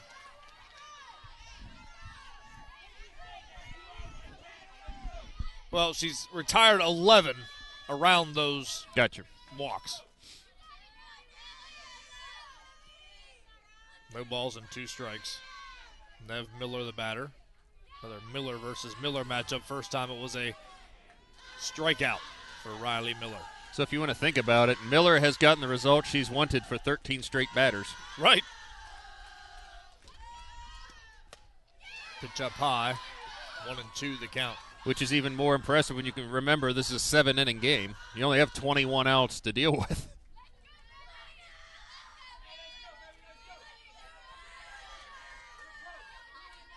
One ball and 2 strikes.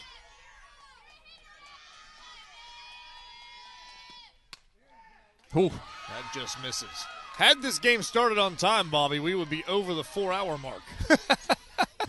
There's some good perspective.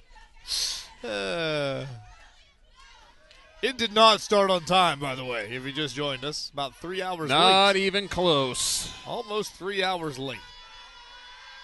2-2 pitch. Fouled back.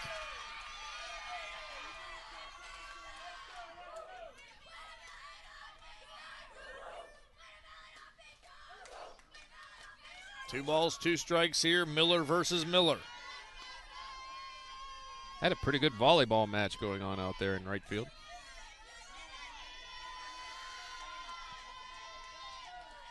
Here's the 2-2. And that in the dirt gets past the catcher Berkebaugh.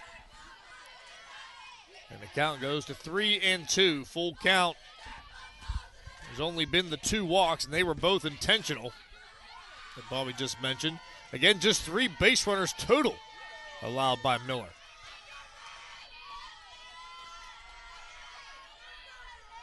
Payoff pitch.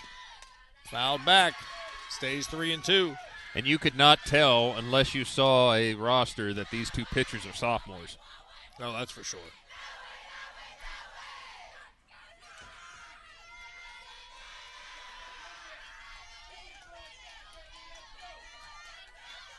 Three balls, 2 strikes. Here's the pitch. Fouled back, will do it again. Again, only one team going to states, and Hempfield has been a perennial team in the state playoffs.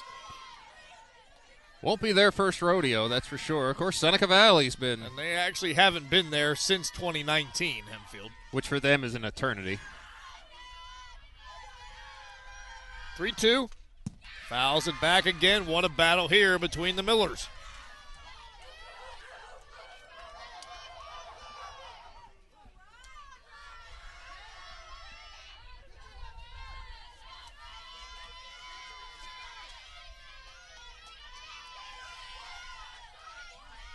Of course, most of that history built under legendary head coach Bob Kalp. Swing and a miss. That was a heck of a battle, and Riley Miller gets the better of Nev Miller with a strikeout. Wins another. Yeah, Bob Kalp, 7-time WPIAL champion. Retired 2021. I think you'd be pretty pleased with the job that his replacements have done, including head coach Tina Madison, of course.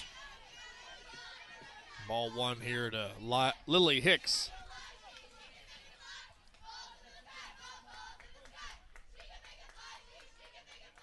This is a new one. It is 8 strikeouts for Miller so far in the ball game.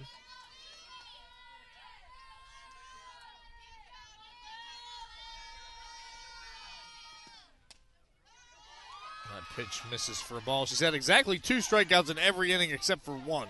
Third inning, she just had 1. Here's a final note on Coach Kelp. You know you're a legend when you're still coaching and your home field is named after you. Yeah, that's for sure. There's a called strike, 2-1.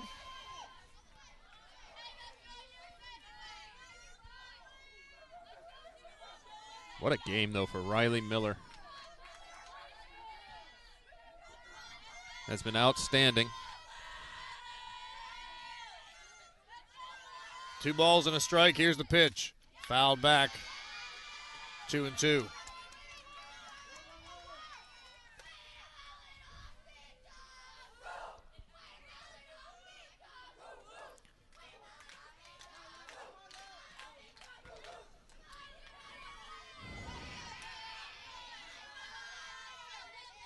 Two balls, 2 strikes here to Lily Hicks. She struck out her first time facing Miller. Fouls this one back to stay alive at 2-2.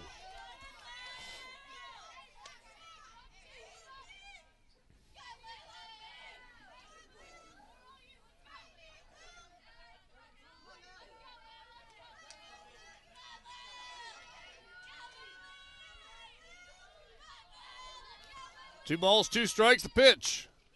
Slow grounder fielded by Miller. She'll have to hurry the throw, but made it look easy for the second out. Nice job fielding her position by Miller. Here, Jason, want a chair? Well, they just abandoned their chairs. Now batting second baseman. They're holding their spots for tomorrow, maybe. That's a good thought. 2 away here for Emery Rice. Emery Rice, the 9 hitter in this Seneca Valley lineup. And she takes ball 1. Rice grounded out to first base. And her only at bat. Again, still just the 3 base runners allowed by Riley Miller, and 2 of them intentional walks. Here's a fly ball into left field down the line and caught right on the line by Mitchell in left to retire the side. 3 up, 3 down goes Seneca Valley. They go down in order in the bottom of the 5th inning. We have played 5. Hempfield 1, Seneca Valley nothing here on the Trib Live High School Sports Network. It is presented by First National Bank. What would our community look like without First Federal of Greene County? The fundraising event without a sponsor, the sports team with no name on the back of the jersey. Fortunately, we don't have to wonder. At First Federal of Greene County, we're proud to be your community partner. We make a choice every day to support you, your passions, your needs. Next time you have the option of how to bank, where to get your mortgage loan, who to work with, we hope you keep your local bank in mind. By supporting us, you're supporting the places you live, work, and play. You're supporting your neighbors and friends, because together we can make our community stronger. Together we can give back. Together we can help those in need. Together we can.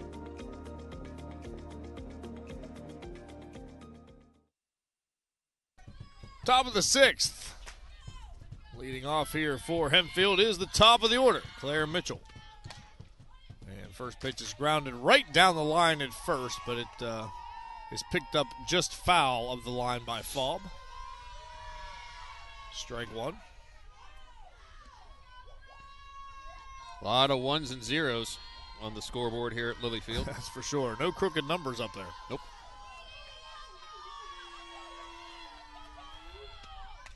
Fouled back 0-2 quickly here to Claire Mitchell. Talk about Miller only allowing 3 base runners, 2 of them intentional walks. There's not been many Hempfield Spartans on base either. Had 2 base runners in the first, had 2 base runners in the third, but not at the same time.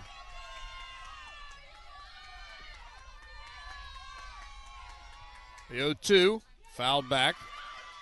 Since you're the man with the scorecard, Yeah. other than the only run of the game, how many have been in scoring position? Hempfield had two different runners at second base in the third. And Seneca Valley has only had the one runner in scoring position. That was that double by Pascal. So 3 different players have been to second base combined. And the only one past it was the only run that scored. That's it.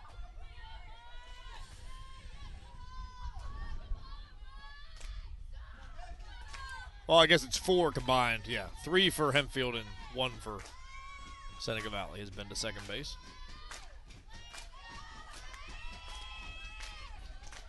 Here's the 1-2. And this is ripped into center field, but right at Pasquale.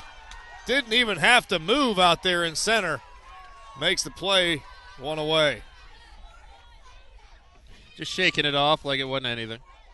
Those aren't the easiest to judge, but when they're hit right at you, it makes it a little easier. If they're in a little bit, you might take that first step back, and it gets tough to get there. In that case, the ball almost finds you. Comes right at you. Lauren Howard, the batter. 1-0 the count.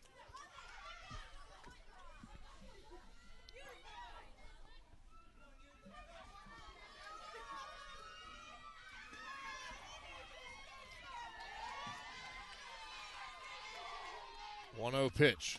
Howard is an anomaly in this game. She's been on base both times. Wow. Singled and scored. She has the only hit, and then she reached on that fielder's choice, that fantastic surprise play that the infield put on to retire Bandiramonte at third base. Counts 2-0. As Hames gets set, here's the 2-0 pitch. It's in there for a strike.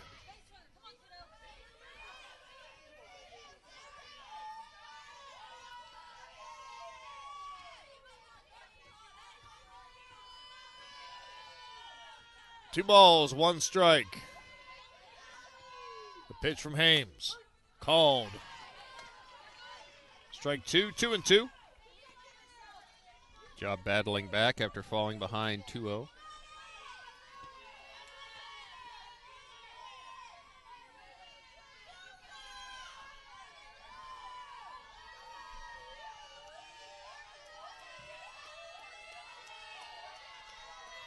Two pitch. Check swing. They will appeal, or the catcher's gonna ask for an appeal. She did not go. At least not from my vantage point, and not from the first base umpire's vantage point either. Full count, 3-2.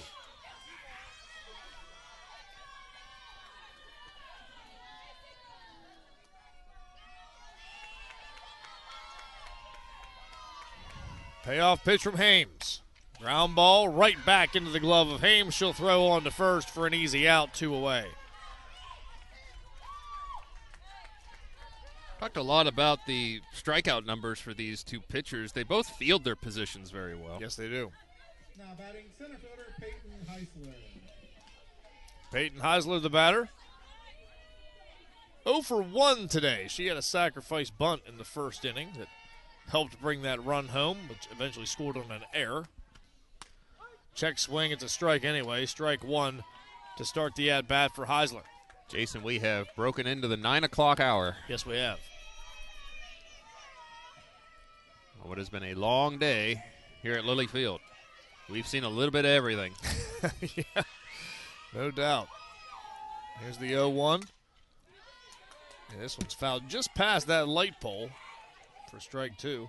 Lost about 4 pounds in between the first and second games, running and trying to sort out some power issues out in the outfield. We want to thank the folks here at Penn West University as well, getting us some power straightened out in the outfield. That was very helpful. As part of the field crew. Yeah, they are. I don't think that's my buddy there. I'm not sure. Swing and a miss. Strike 3, and that will retire the side. Down in order once again goes Hempfield in the top of the 6th inning.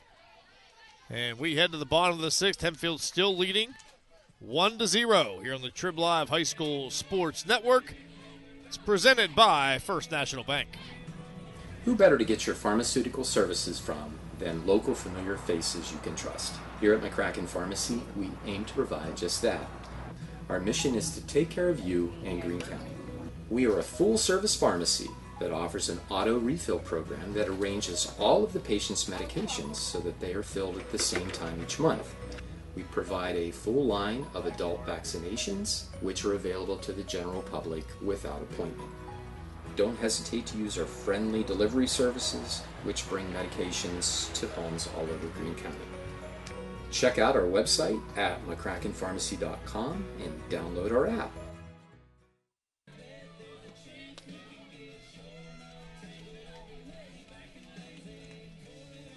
First National Bank is a proud corporate partner in the official bank of the WPIAL with approximately 340 office locations across 7 states.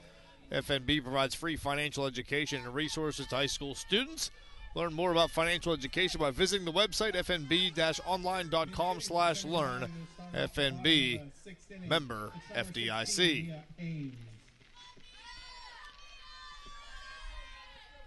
Top of the 6th inning we go. Seneca Valley brings the top of the order to the plate.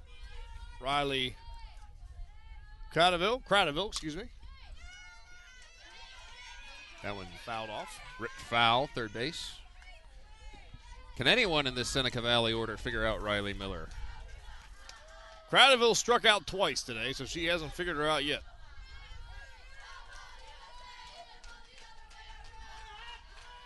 Well, that's not Cradaville. 16.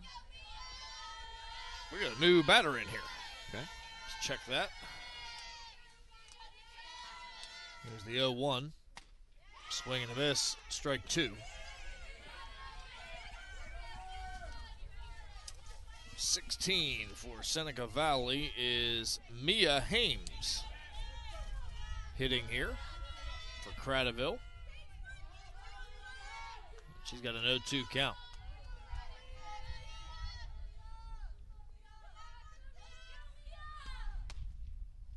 Takes a ball, 1-2.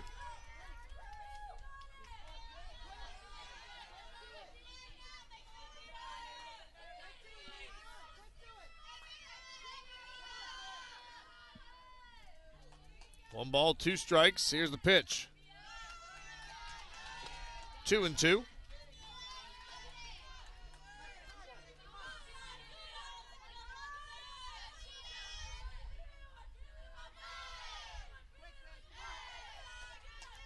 Miller has been through the order exactly twice. Mia Hames getting the at-bat here to start the order over again, and she swings through that for strike 3. One away. New batter, same result, as Miller continues to send the Raiders back to the dugout empty-handed. The center fielder, Kara Pasquale. Kara Pasquale, the batter. 1 for 2 today. She has the only Seneca Valley hit. It was a double in the first inning. How many walks does Miller have? Does she have any? Just the 2 intentional. Wow. Ground ball and a backhanded try by Podkul. It gets through, and that is the 2nd hit for Seneca Valley, both belonging to Kara Pasquale. Nothing major. Didn't do too much. Just went with it. Seeing eye single back up the middle. And for the first time in a long time, Seneca Valley has someone on the base paths other than Hames or her courtesy runner. Her runner Winkle, yeah.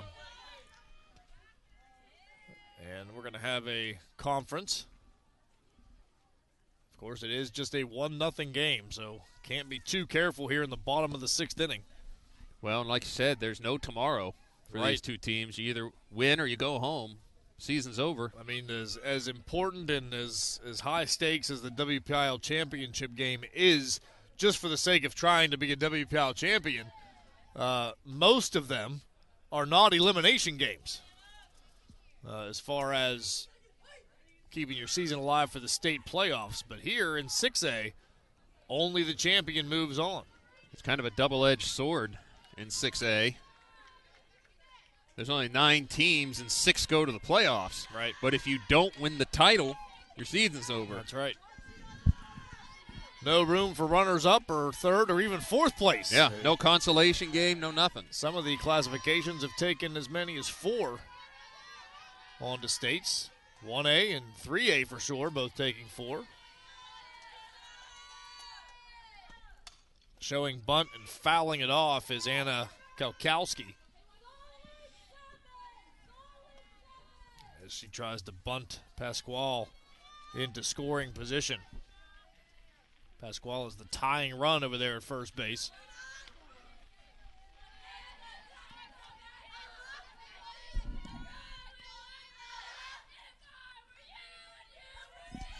Here's the 0-1. And a ground ball through Miller's glove. And a nice play there. Oh, wait a minute, though. Oh, boy. I don't know if you saw what I saw. Podkul got the ground ball and immediately tagged Pasquale, but it looked like she lost the ball on the tag. Doesn't appear to be any. Yeah, they're not going to. I mean, the ball didn't hit the ground. But it looked like she lost possession of it and corralled it again before it hit the ground, unless I'm just seeing things, and there's not really any argument. So, and how about this? Now, this is where the intentional walk is a little more intriguing, because now you just put the tying run in scoring position. So, Pasquale was tagged out going to second. And then another intentional walk of Lexi Hames. Her third tonight, puts Kalkowski at second base in scoring position. And now Winkle in to run for Hames at first.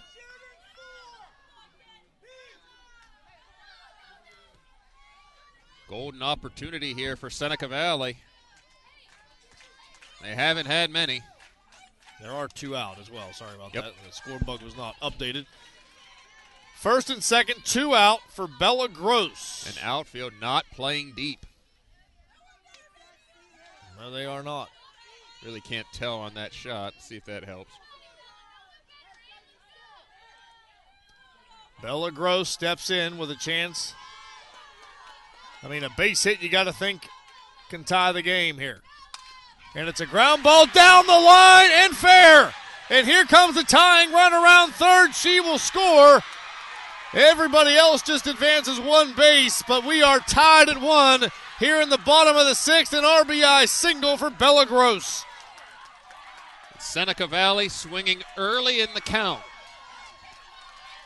Maybe finding something in Miller early in the count, not letting her get 1 and 2 strikes ahead.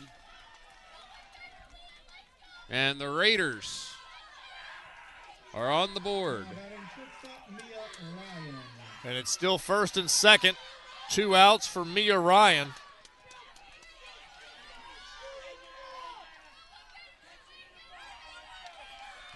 And still a runner in scoring position down there at second. 2 hits this inning was more than they had the whole rest of the game. And now you've given Lexi Hames the lead to work with. And a ground ball, and that crossed right as the runner got there, but Cervola is able to pick it up and throw on to first for the out to retire the side. But we are tied as Seneca Valley gets a run on 2 hits, no errors, and 2 runners stranded as we have completed 6 innings of play. We're tied at 1 here from Lilly Field on the Trib Live High School Sports Network, and this is presented by First National Bank. Count on JD Enterprises for all your water hauling and construction needs. Filling a swimming pool? Got a big construction project? JD Enterprises should be your next call. With their construction and excavation division, Higgins Hauling, JD Enterprises specializes in concrete work, garages, buildings, decks, and general contracting. Offering unmatched trucking and construction services to the tri-state area, the team at JD Enterprises brings over 30 years of experience in the industry. JD Enterprises in Waynesburg, 724-852-4488. There you see the numbers. Hempfield 1 run on 1 hit, no errors, 2 left on. Seneca Valley with 2 hits in that last inning now has pushed it to 3 hits.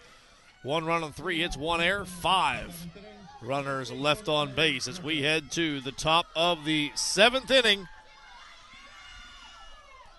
First time since early in the top of the first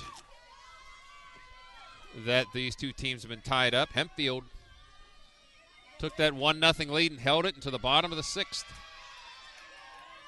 But now they have a chance to get it right back. Emily Griffith leads it off here for Hempfield. Reached on an error. She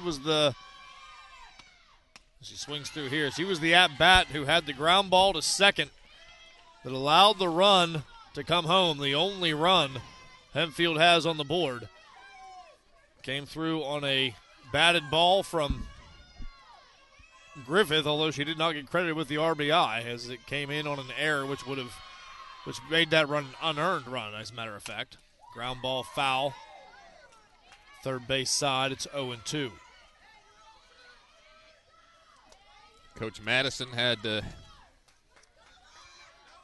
get out of the way quickly on that one.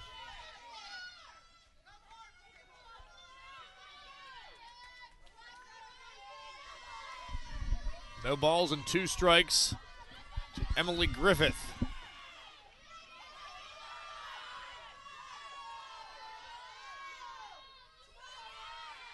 And the pitch. That misses 1-2.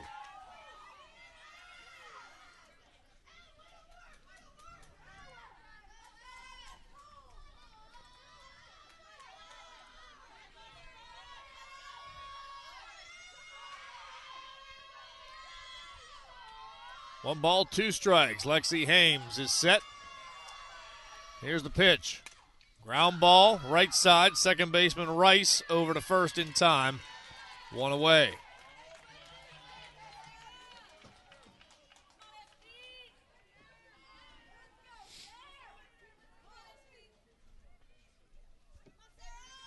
Now batting second baseman Sarah Podkol.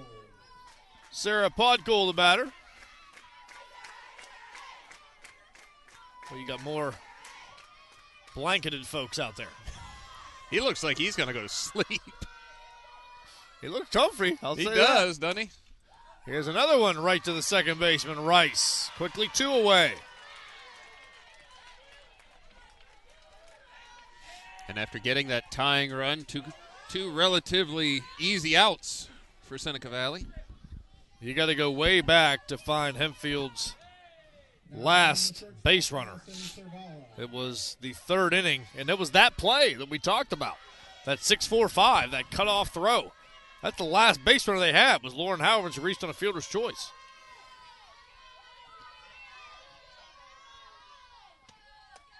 Pitch up high for a ball. Yeah, as good as Riley Miller was during that stretch, and it still is, Lexi Hames has been just as good. 12 in a row, she's retired, Lexi Hames. Pirate Parrott still in attendance, and a called strike, 1-1. Messing with a very small Seneca Valley contingency over here at first. Do you think she sees him? I don't know. She's done a pretty good job. She knows. She knows. Pitch up high. 2-1 the count. I will say this. Having the Pirate Parrot at Lilly Field does bring an extra I like it. Aspect to the game, doesn't it? It does. I do have a question, though, about that. 2 balls and 1 strike to Ali Cervola in the dirt, now 3-1. Now, they're supposed to be sponsoring baseball and softball. Do you suppose they have a second parrot at Wild Things Park? We're not going to get into Santa Claus and the Tooth Fairy territory, are we? I don't know. Maybe he's just at softball, but That occurred to me. It would kind of ruin the illusion, wouldn't it? It would. 3 balls, 1 strike. Called strike 2, and we're full here at 3-2.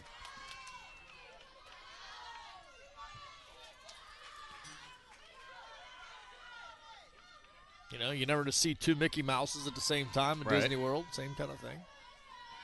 Even though there are many running around. Many a mouse. Full count pitch, and this is hard hit and through past the backhanded stab of the shortstop Ryan. And Hempfield finally has a base runner. It comes with 2 outs here in the top of the 7th. And that's their first hit since the second at bat of the ball game. Wow. We said it before. Might as well say it again. Miller and Hames have lived up to the billing. They have. Ella Berkebile, the batter. 0 for 2, as many have been today. No shame in that number today. No.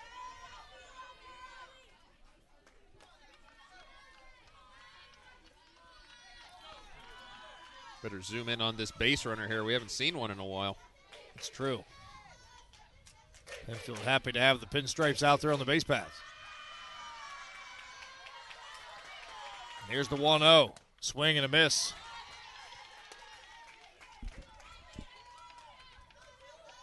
What is he doing now?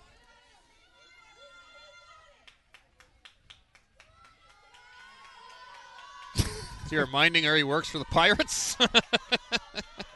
He's got to be having a good time. Popped foul out of play.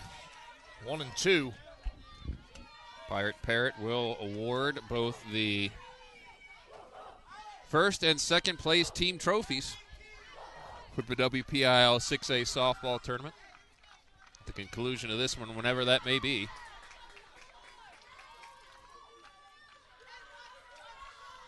One ball, 2 strikes to Ella Berkebile. Here's the pitch, and that's low and in. Runner takes off for second, and she's in there without a throw. Stolen base for Cervola. She's in the scoring position.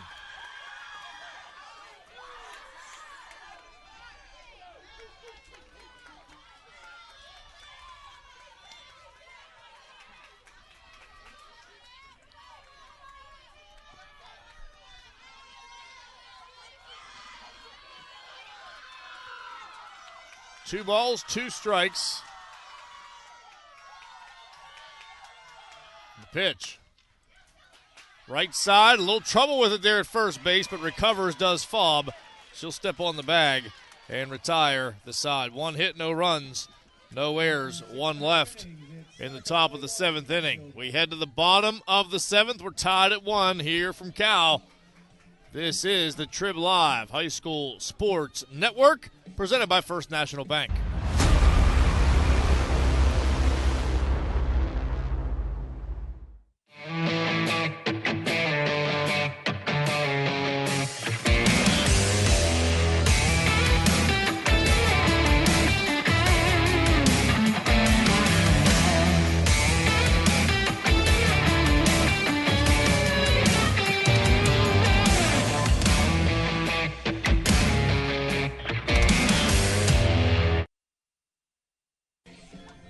Just got a great text from Waynesburg University head softball coach Brett Shimmick, fresh off his 2nd straight PAC title. In the last 2 games, the 4 starting pitchers, 3 sophomores, 1 freshman. Wow. They'll be recruiting them for a couple more years. First National Bank is a proud corporate partner and the official bank of the WPIAL. With approximately 340 office locations across 7 states, FNB provides free financial education and resources to high school students. You can learn more about financial education by visiting the website at fnb-online.com/learn. FNB, member FDIC. By the way, too, forecast tomorrow for Randy Gore and the crew of the Trib Live High School Sports Network. 88 degrees. 88, close enough. So we lucked out. Nev Miller, Lily Hicks, Emery Rice. Bottom 3rd of this order. Check swing doesn't hold. Strike one from Riley Miller. This is the bottom third of the order, and they led off. Nev Miller led off the fifth inning as well, and they were retired in order by Riley Miller.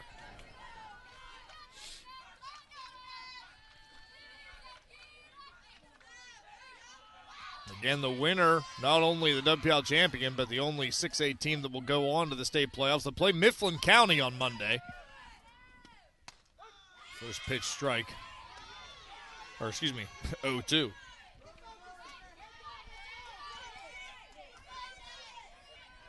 Mifflin County, the District 6 champion in 6A.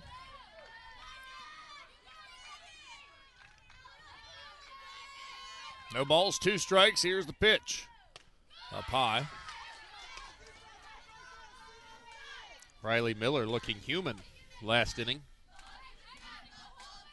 Word from Bob Gregg says the Pirate Parrot was at baseball, but early during the 1 o'clock game. So I don't know if they crisscrossed or. It's not that far away. Not. I'm trying to think how early he was here today. He didn't show up till later in the all right. opener, right? I don't think he was here all day. I don't remember. 2 balls, 2 strikes to Nev Miller. Here's the pitch. Swing and a miss. And Nev Miller has been struck out by Riley Miller all 3 times. You remember the last time? That was a heck of a battle. They went many foul balls before Riley Miller finally got the best of her. Now the batter, Lily Hicks, 0 for 2. Strikeout and a ground out back to the pitcher. Oh, this is this new hitter? That's a new hitter. Number 14. Yeah, 14. Number 14, Kylie Stott. Kylie Stott. Has she been a runner today? No. Because she's got pants look like maybe a You're slide right, or two. But no, I don't think she's been out there.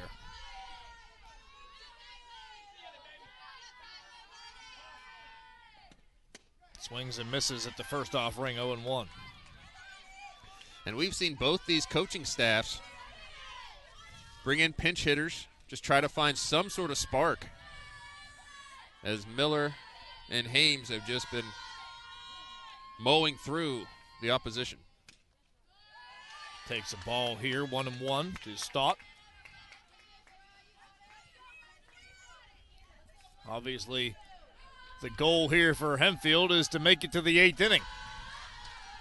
Seneca Valley tries to end it in 7. Seneca Valley doesn't want to see that 8th inning. Pitch out, 2-1. Good hold there from Stott.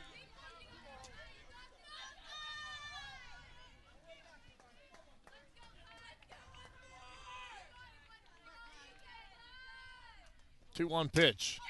Fly ball to deep center field, and it's over the head of Heisler. Into second base with a 1-out double is Kylie Stott off the bench. She represents the game-winning run, now in scoring position. Boy, a pinch hit double for Stott.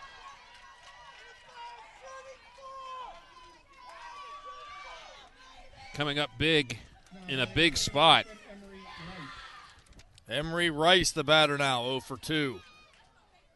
That runner in scoring position here. Rice is 0 for 2, but she's not been struck out by Miller.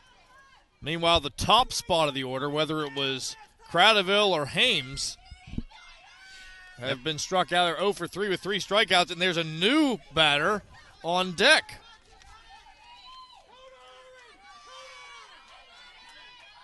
If we get that far. And there's a bunt fielded there by the pitcher Miller. She'll throw on to first and get that out, but heading over to third comes Stout, and she is just 60 feet away from winning the ball game with 2 away. Pinch hitter will be number 9 for Seneca Valley, Addie Winkle. She has been in running. She's been the runner for Hames, right? Is there another Winkle? Well, I think you're right. I think that is Addie Winkle, yes. Number 9. So she will bat here in the top spot of the order. Game-winning run is at third base. Pinch hitting for Seneca Valley, number 9, Addie Winkle. Winkle getting some words of advice from head coach Marlise Hames.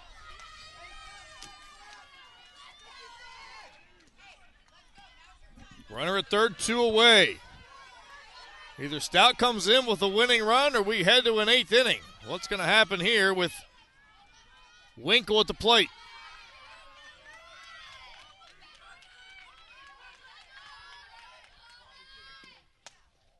Looked like she was going to try to slap at it. It's ball 1. That's what we saw, that strategy from Cradaville, and it certainly didn't work in her first 2 at-bats.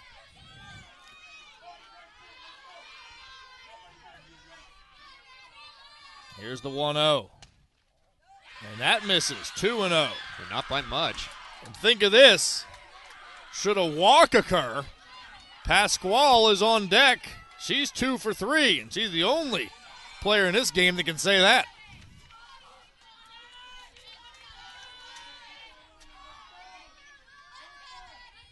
Two balls, no strikes. And there's a called strike.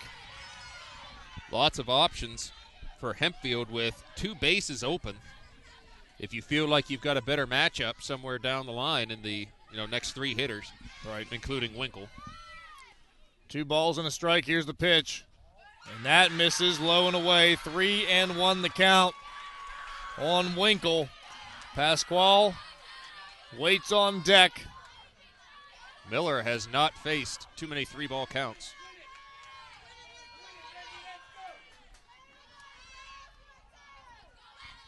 Here's the 3-1. Called strike, and the count is full at 3-2.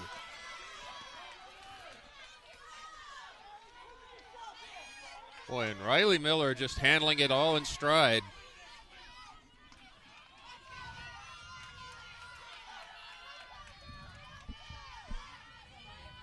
Three-two pitch. Swing and a miss, strike 3. We are going extras. Here at Cal, tied at 1 as we head to the 8th inning on the Trib Live High School Sports Network. It's presented by First National Bank.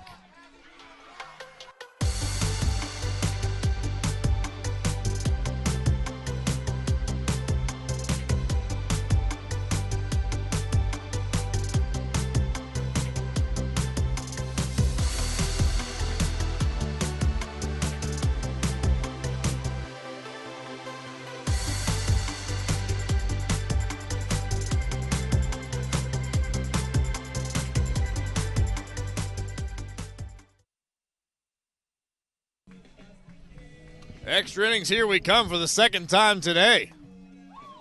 We saw an 8th inning in the 4A championship game. Bell Vernon prevailed 8-7. And a run that would have sent it to a 9th was cut down at the plate.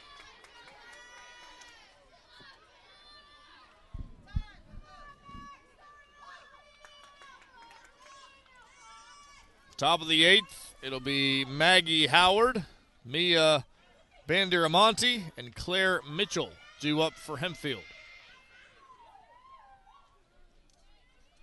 Hempfield finally had a base runner last inning. That was the first one since the 3rd.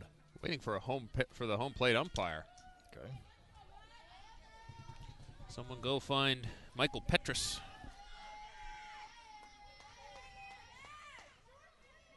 There we go. Discussing something with the Seneca Valley dugout. Must be some re-entering.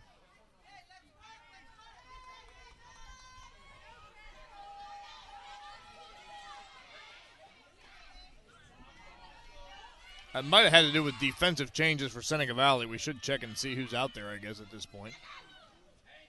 Who's out in right field? Can you zoom in on that? Just heard re-enter. Of course, she has her number covered up. That's Winkle. Yeah, okay. Winkle's out there in right now. That should be the only change. Well, we had a pinch hit, too, right? Pinch hit double. Oh, that's right. Who's she hit for? She hit for the left fielder. Who's out in left? Is it 24? It is. So she re-entered. That is still Hicks out there. First pitch strike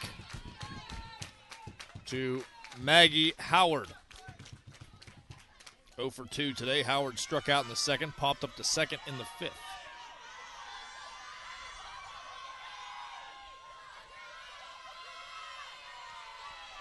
Here's the 0-1. Swing and a miss. 0-2. Jason, as much fun as this game is to watch, with the way these two pitchers are, we may be here a while. I know. Of course, once you get to a 10th inning, they start putting the runner at second. Is that when the international tiebreaker rule kicks in? Don't get me started on that, but I hate it in Major League Baseball. That was a bit of a surprise rule change. I didn't, when they first did it, but now the games have sped up so much with the pitch clock, I don't think it's necessary anymore. Right. I think you can go back to just the old way of doing things, but there will be a runner put in scoring position if we should get to a 10th inning. Right now we're in the 8th. 1-2 the count on Maggie Howard. Swing and a miss. One away here in the top of the 8th.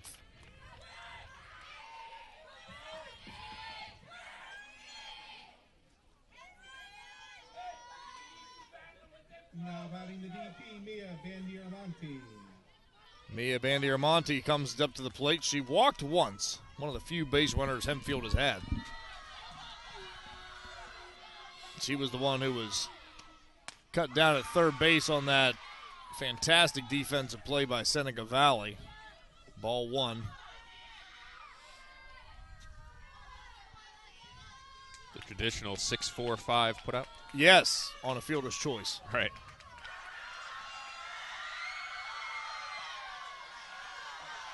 Here's the 1-0. Left up high, 2-0.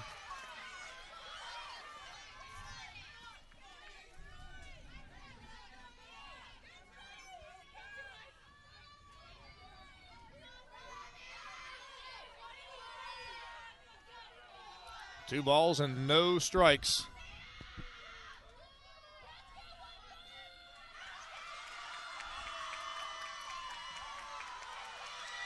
Pitch from Hames. Fouled back. Oops.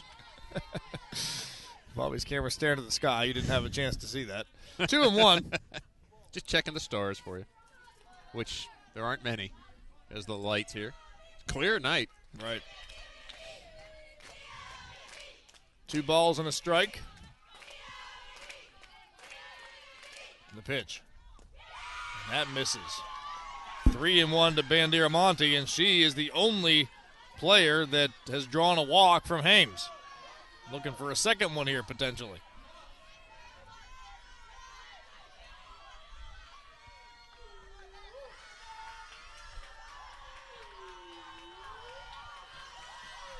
Three-one pitch. And this is sent deep to left field, and that ball is gone! Home run for the 9-hitter, Mia Bandieramonte. And she comes home to a crowd at home plate, giving Hempfield the 2-1 lead here in the 8th.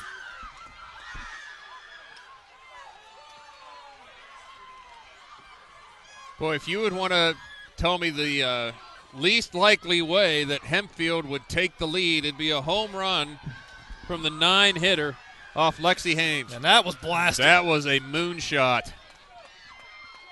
A no-doubter. Going back to the top of the order, left fielder Claire Mitchell. Yeah, she turned on that, man. And now to the top of the order. And Mitchell pops one up right side near the line. And a nice play. Did she hang on? She did. Second baseman Rice over there to make the catch for the second out of the inning. Next up, third baseman Lauren Howard. That is the first home run we have seen in 3 games. It is, yes. And it comes off of Lexi Hames. Lauren Howard, the batter. Does have a hit in this game, does Howard. Pitch up high, ball 1. Just the third hit allowed by Seneca Valley.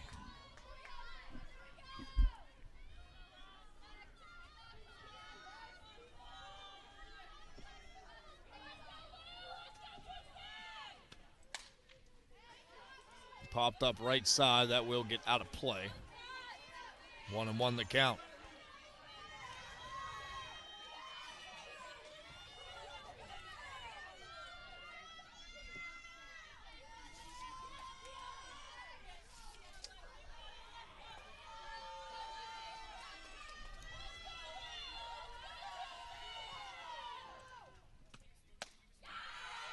Swing and a miss, strike two.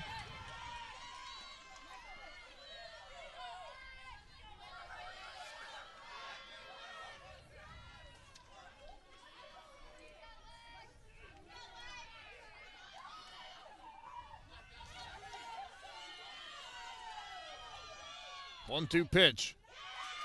Missing low for a ball. 2-2.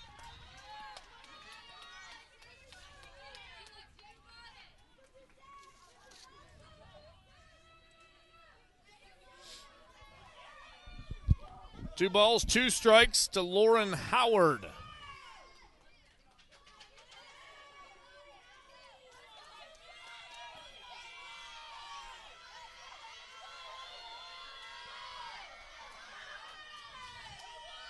And the pitch. Swing and a miss.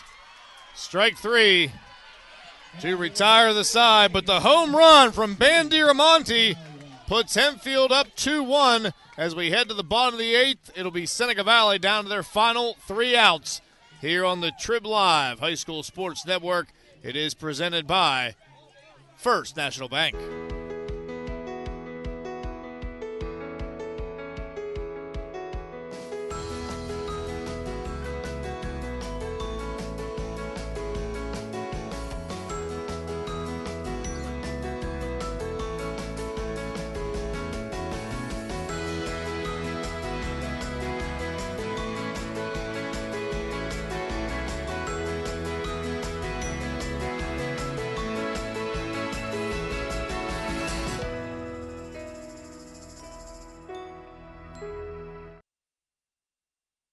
Ten Mile is celebrating 15 years of proudly serving Greene County and the tri-state area. Certified in Pennsylvania, Ohio, and West Virginia, 10 Mile specializes in road construction, asphalt paving, large excavation, pipeline, utility work, and heavy haul trucking. Mines and the natural gas industry, and also involved in many municipal projects. And yes, they still do residential paving. So if you're looking for an experienced, proven, highly qualified contractor for your next project, or if you're looking for possible employment, visit 10mile.us or call 724-263-6000. Heading to the bottom of the eighth inning, Cara Pasquale will lead things off. Also, Kalkowski and Hames are due up in this eighth inning. We have not seen Lexi Hames bat yet. She's been intentionally walked 3 times. She is due up third this inning. 2 hits for Pasquale on the day as well. Double and a single, and the first offering is in there for strike one. Riley Miller looking to close things out here in the bottom of the eighth inning and claim a WPIAL championship for Hempfield, who hasn't had one in a couple of years. Fouled back, 0-2. Last championship for Hempfield was in 2019. They were 6A champions. That was the 5th in a row they had won.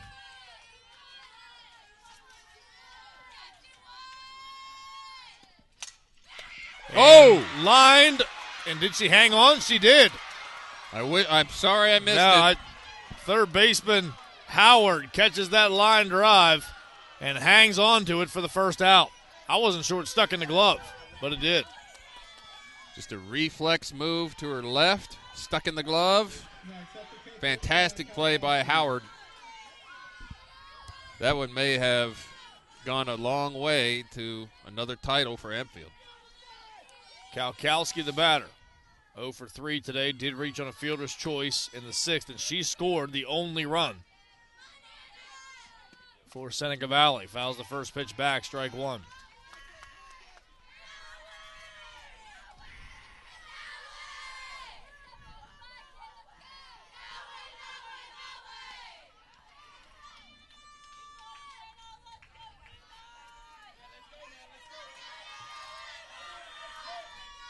No balls, one strike. Here's the pitch. Popped up, right side.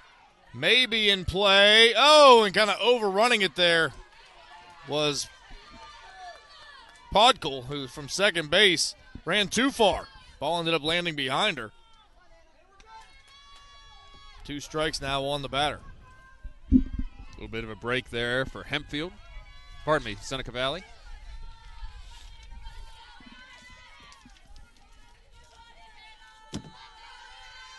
0-2 pitch coming to Kalkowski. And it's right over the umpire's head down there, first baseline, and foul.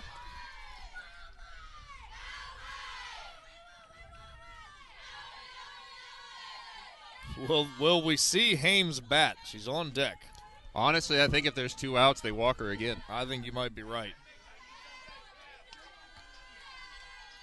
Although Bella Gross has the only RBI for Hempfield in this ballgame. Or for Seneca Valley, excuse me. Pitch misses for a ball, 1-2.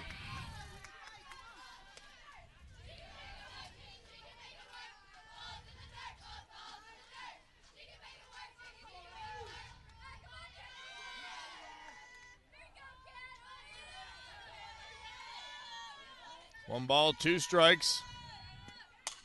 And this one is fisted towards second base and 2 away as Podkel makes the easy throw to Griffith. And Hempfield is an out away from a WPIAL title here in the 8th inning. And what will they do with Lexi Hames? Will they give her a chance? They are going to give her the they're going base. to walk her again.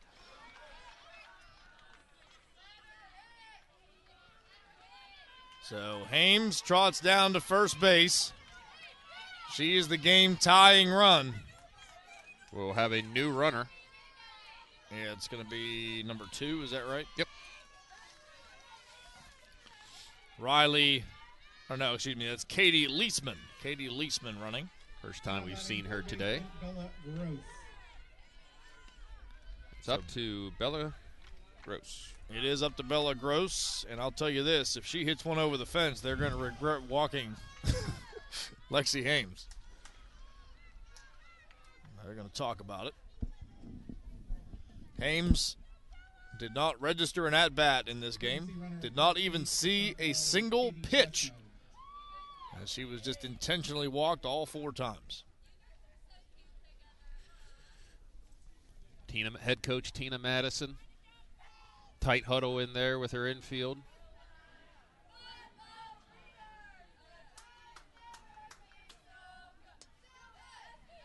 A very optimistic Seneca Valley dugout, serenading the crowd with a little Neil Diamond. Tying run is at first base with 2 outs for Bella Gross here in the bottom of the 8th. Leisman represents that tying run, running for Lexi Hames.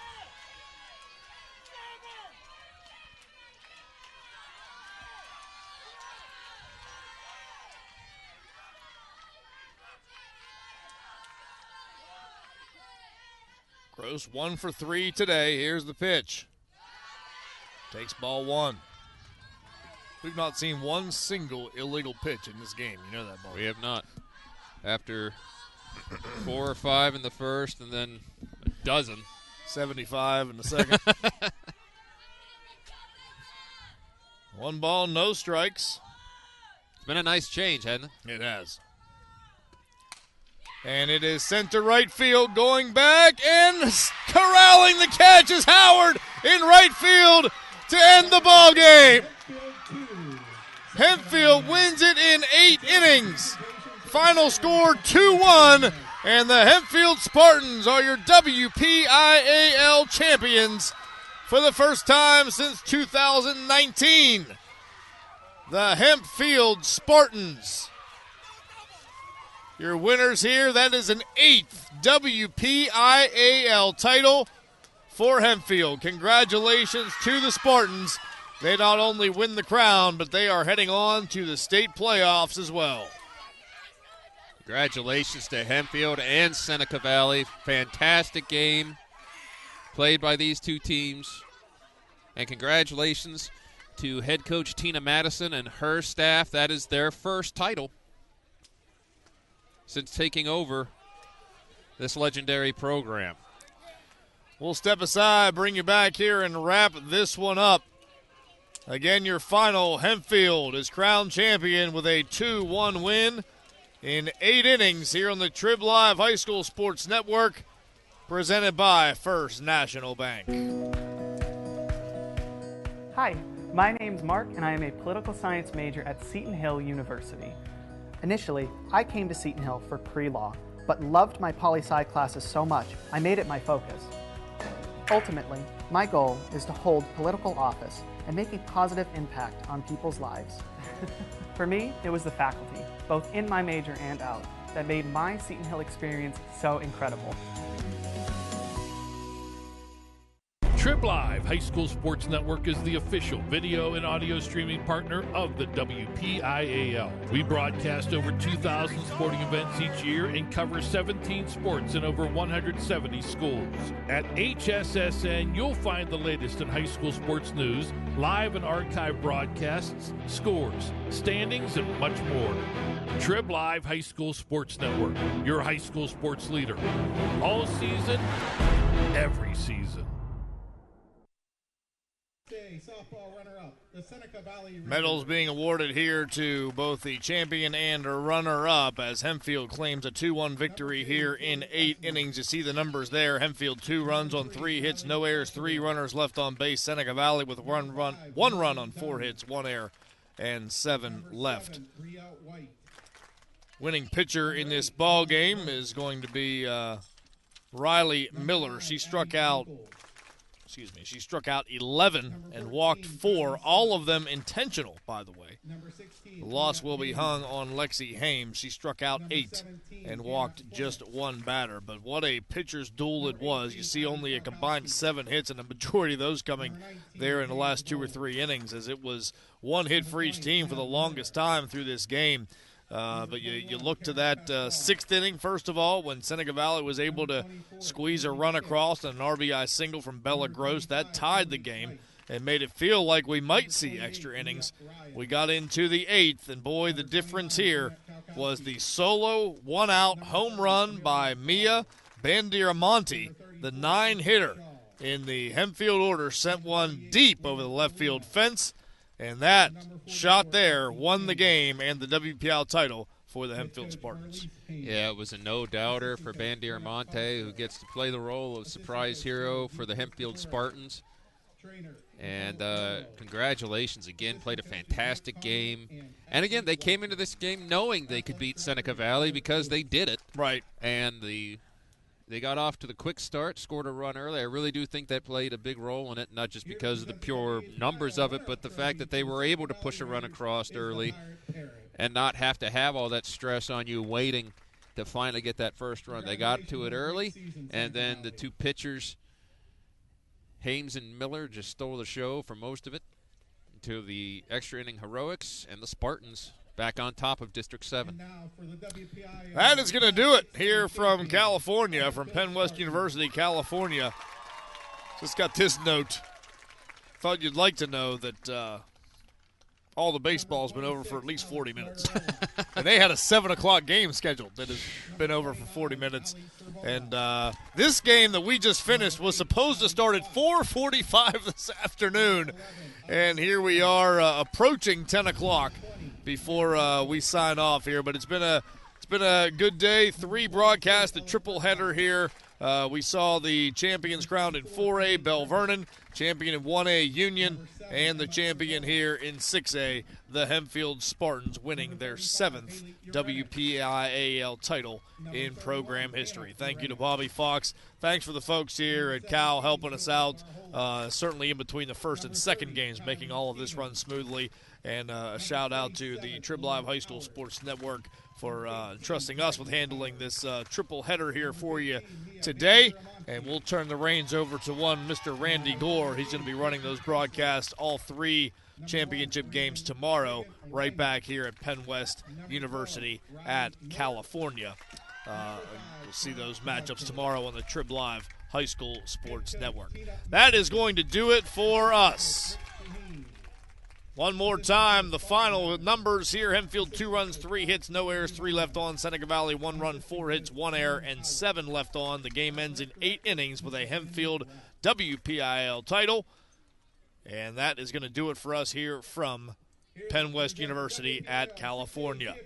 This broadcast on the Trib Live High School Sports Network has been presented, of course, by First National Bank. Thanks for joining us today. Have a great evening.